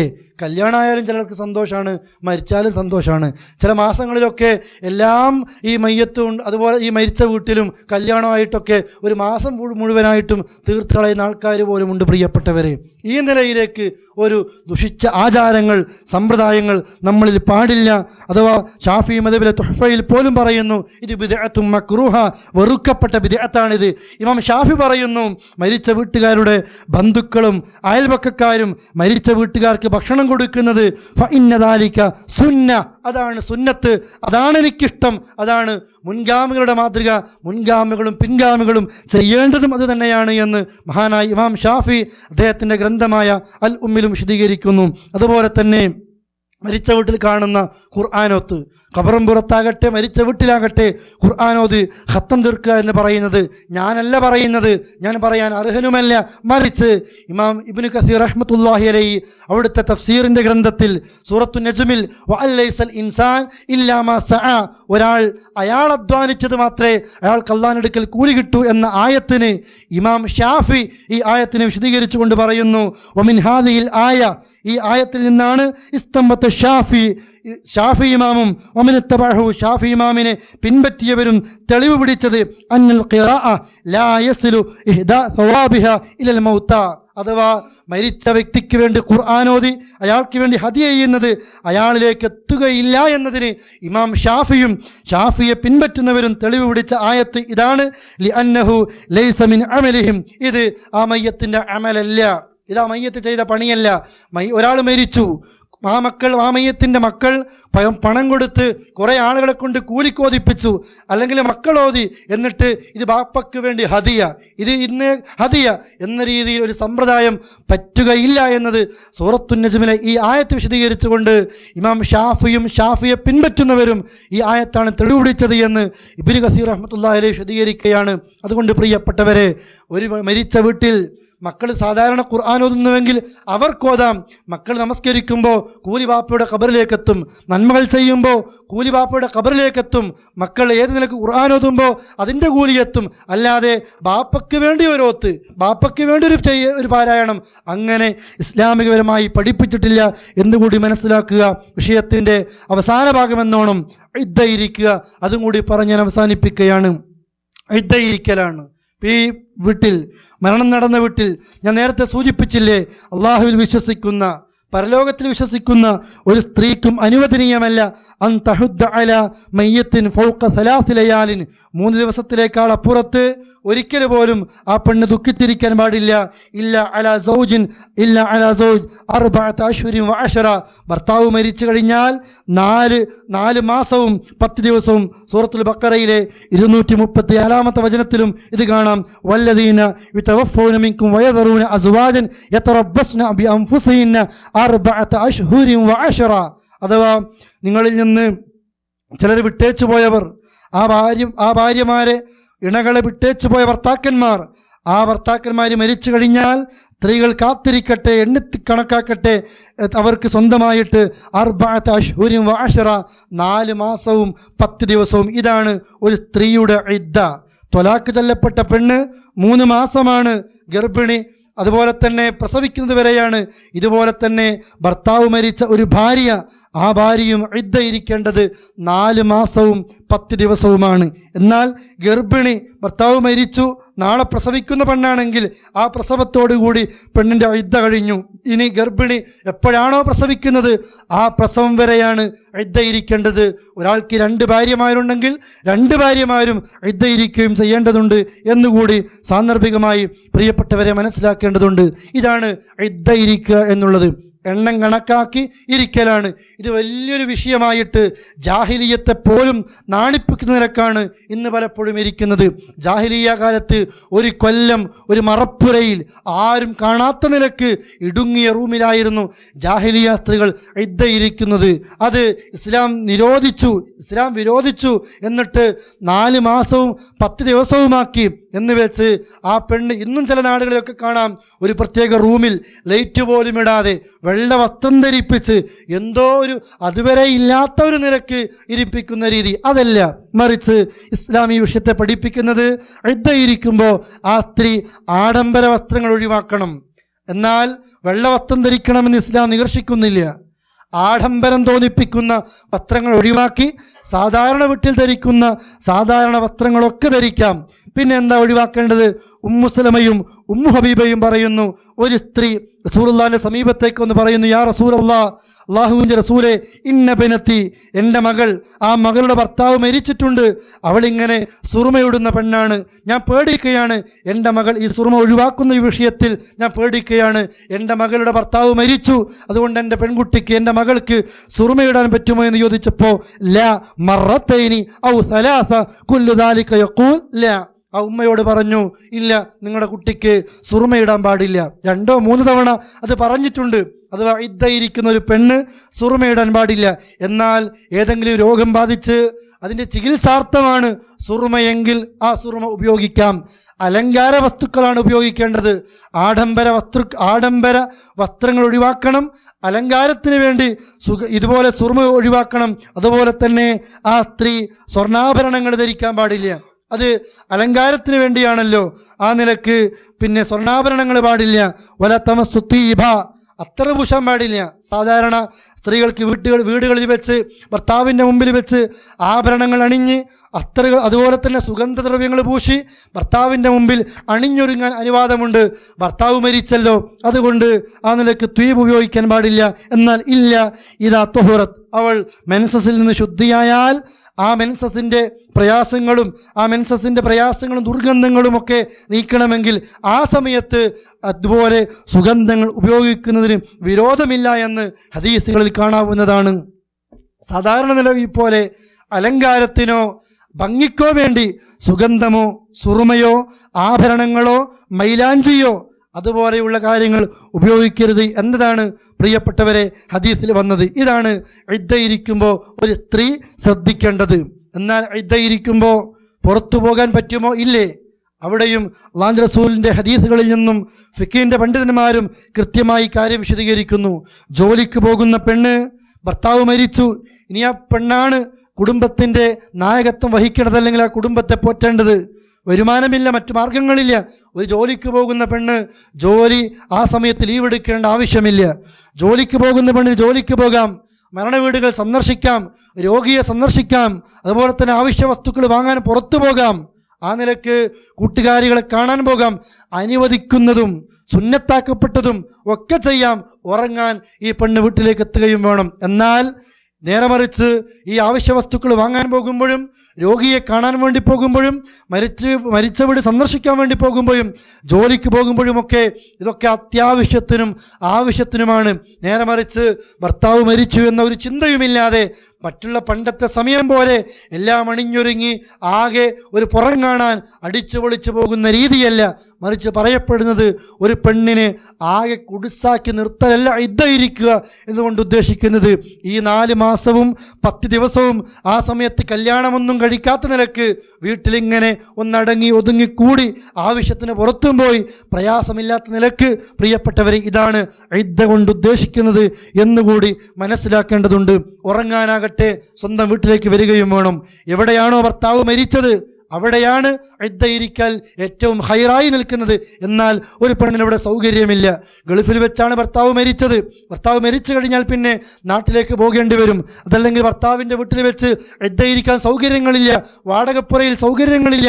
ആ പെണ്ണിന് ബാപ്പയുടെ സമീപത്തേക്ക് പോകാം. അല്ലെങ്കിൽ ബാപ്പയില്ല, ഉമ്മയില്ല, ജ്യേഷ്ഠത്തിയാണുള്ളത്. എവിടെയാണോ പെണ്ണിന് സൗകര്യം അവിടെ ഇദ്ദ പൂർത്തിയാക്കാവുന്നതാണ് എന്നുകൂടി മനസ്സിലാക്കേണ്ടതുണ്ട്. അനാവശ്യ യാത്രകളൊക്കെ ഒഴിവാക്കി ഉറങ്ങാൻ നോക്കുമ്പോൾ വീട്ടിലേക്ക് എത്തുക എന്നതാണ് ഇദ്ദയുടെ മറ്റൊരു രീതി. ഉഹുദ് യുദ്ധം കഴിഞ്ഞ് കൊല്ലപ്പെട്ട സ്വഹാബികളുടെ ഒരുപാട് ഭാര്യമാർ അള്ളാഹുവിൻ്റെ റസൂലിനോട് പരാതി പറയാൻ തുടങ്ങി. റസൂലെ, ഞങ്ങൾ ഈ സ്ത്രീകൾ വിധവകളാണ്, ഞങ്ങളുടെ ഭർത്താക്കന്മാർ ഉഹുദിൽ കൊല്ലപ്പെട്ട് കഴിഞ്ഞതാണ്. ഞങ്ങളിങ്ങനെ എല്ലാവരും പകൽ സമയത്ത് വീടുകളിൽ കഴിഞ്ഞുകൂടി രാത്രി എല്ലാ പ്രയാസങ്ങളൊക്കെ നീക്കാൻ വേണ്ടി ഞങ്ങൾ ഒന്നിച്ചുറങ്ങിക്കോട്ടെ എന്ന് ചോദിച്ചപ്പോൾ വേണ്ട, നിങ്ങൾ പകൽ സമയത്ത് നിങ്ങൾക്ക് നിങ്ങളുടെ എല്ലാ നിലക്കുള്ള പ്രയാസങ്ങൾ നീക്കാൻ ഒന്നിച്ചിരുന്ന് സംസാരിച്ച പ്രശ്നമില്ല. ഉറങ്ങാൻ നോക്കുമ്പോൾ അവരവരുടെ വീടുകളിലേക്ക് പോകണമെന്ന് അല്ലാഹുവിൻ്റെ റസൂൽ കരീം സ്വല്ലല്ലാഹു അലൈഹി വസല്ലം നിർദ്ദേശം കൊടുക്കുകയാണ്. ഇതാണ് ഇദ്ദയുമായി ബന്ധപ്പെട്ടുകൊണ്ട് സൂചിപ്പിക്കാനുള്ളത്. പ്രിയപ്പെട്ട സഹോദരങ്ങളെ, ഈ നിലക്ക് മരണം നടക്കുന്ന സമയം മുതൽ മരിച്ചു കഴിഞ്ഞ് തഅസിയത്ത് നടത്തി ഇദ്ദ ഇരിക്കുന്നവരെയുള്ള വിഷയമാണ് ഇവിടെ സൂചിപ്പിച്ചത്. ഇത് പകർത്തുക, പഠിക്കുക, ജീവിതത്തിൽ പ്രാവർത്തികമാക്കുക. അല്ലാഹു തആല അനുഗ്രഹിക്കുമാറാകട്ടെ. വസല്ലല്ലാഹു അലാ നബിയിന മുഹമ്മദിൻ വഅലാ ആലിഹി വസഹ്ബിഹി അജ്മഈൻ. അസ്സലാമു അലൈക്കും വറഹ്മത്തുള്ളാഹി വബറകാതുഹു.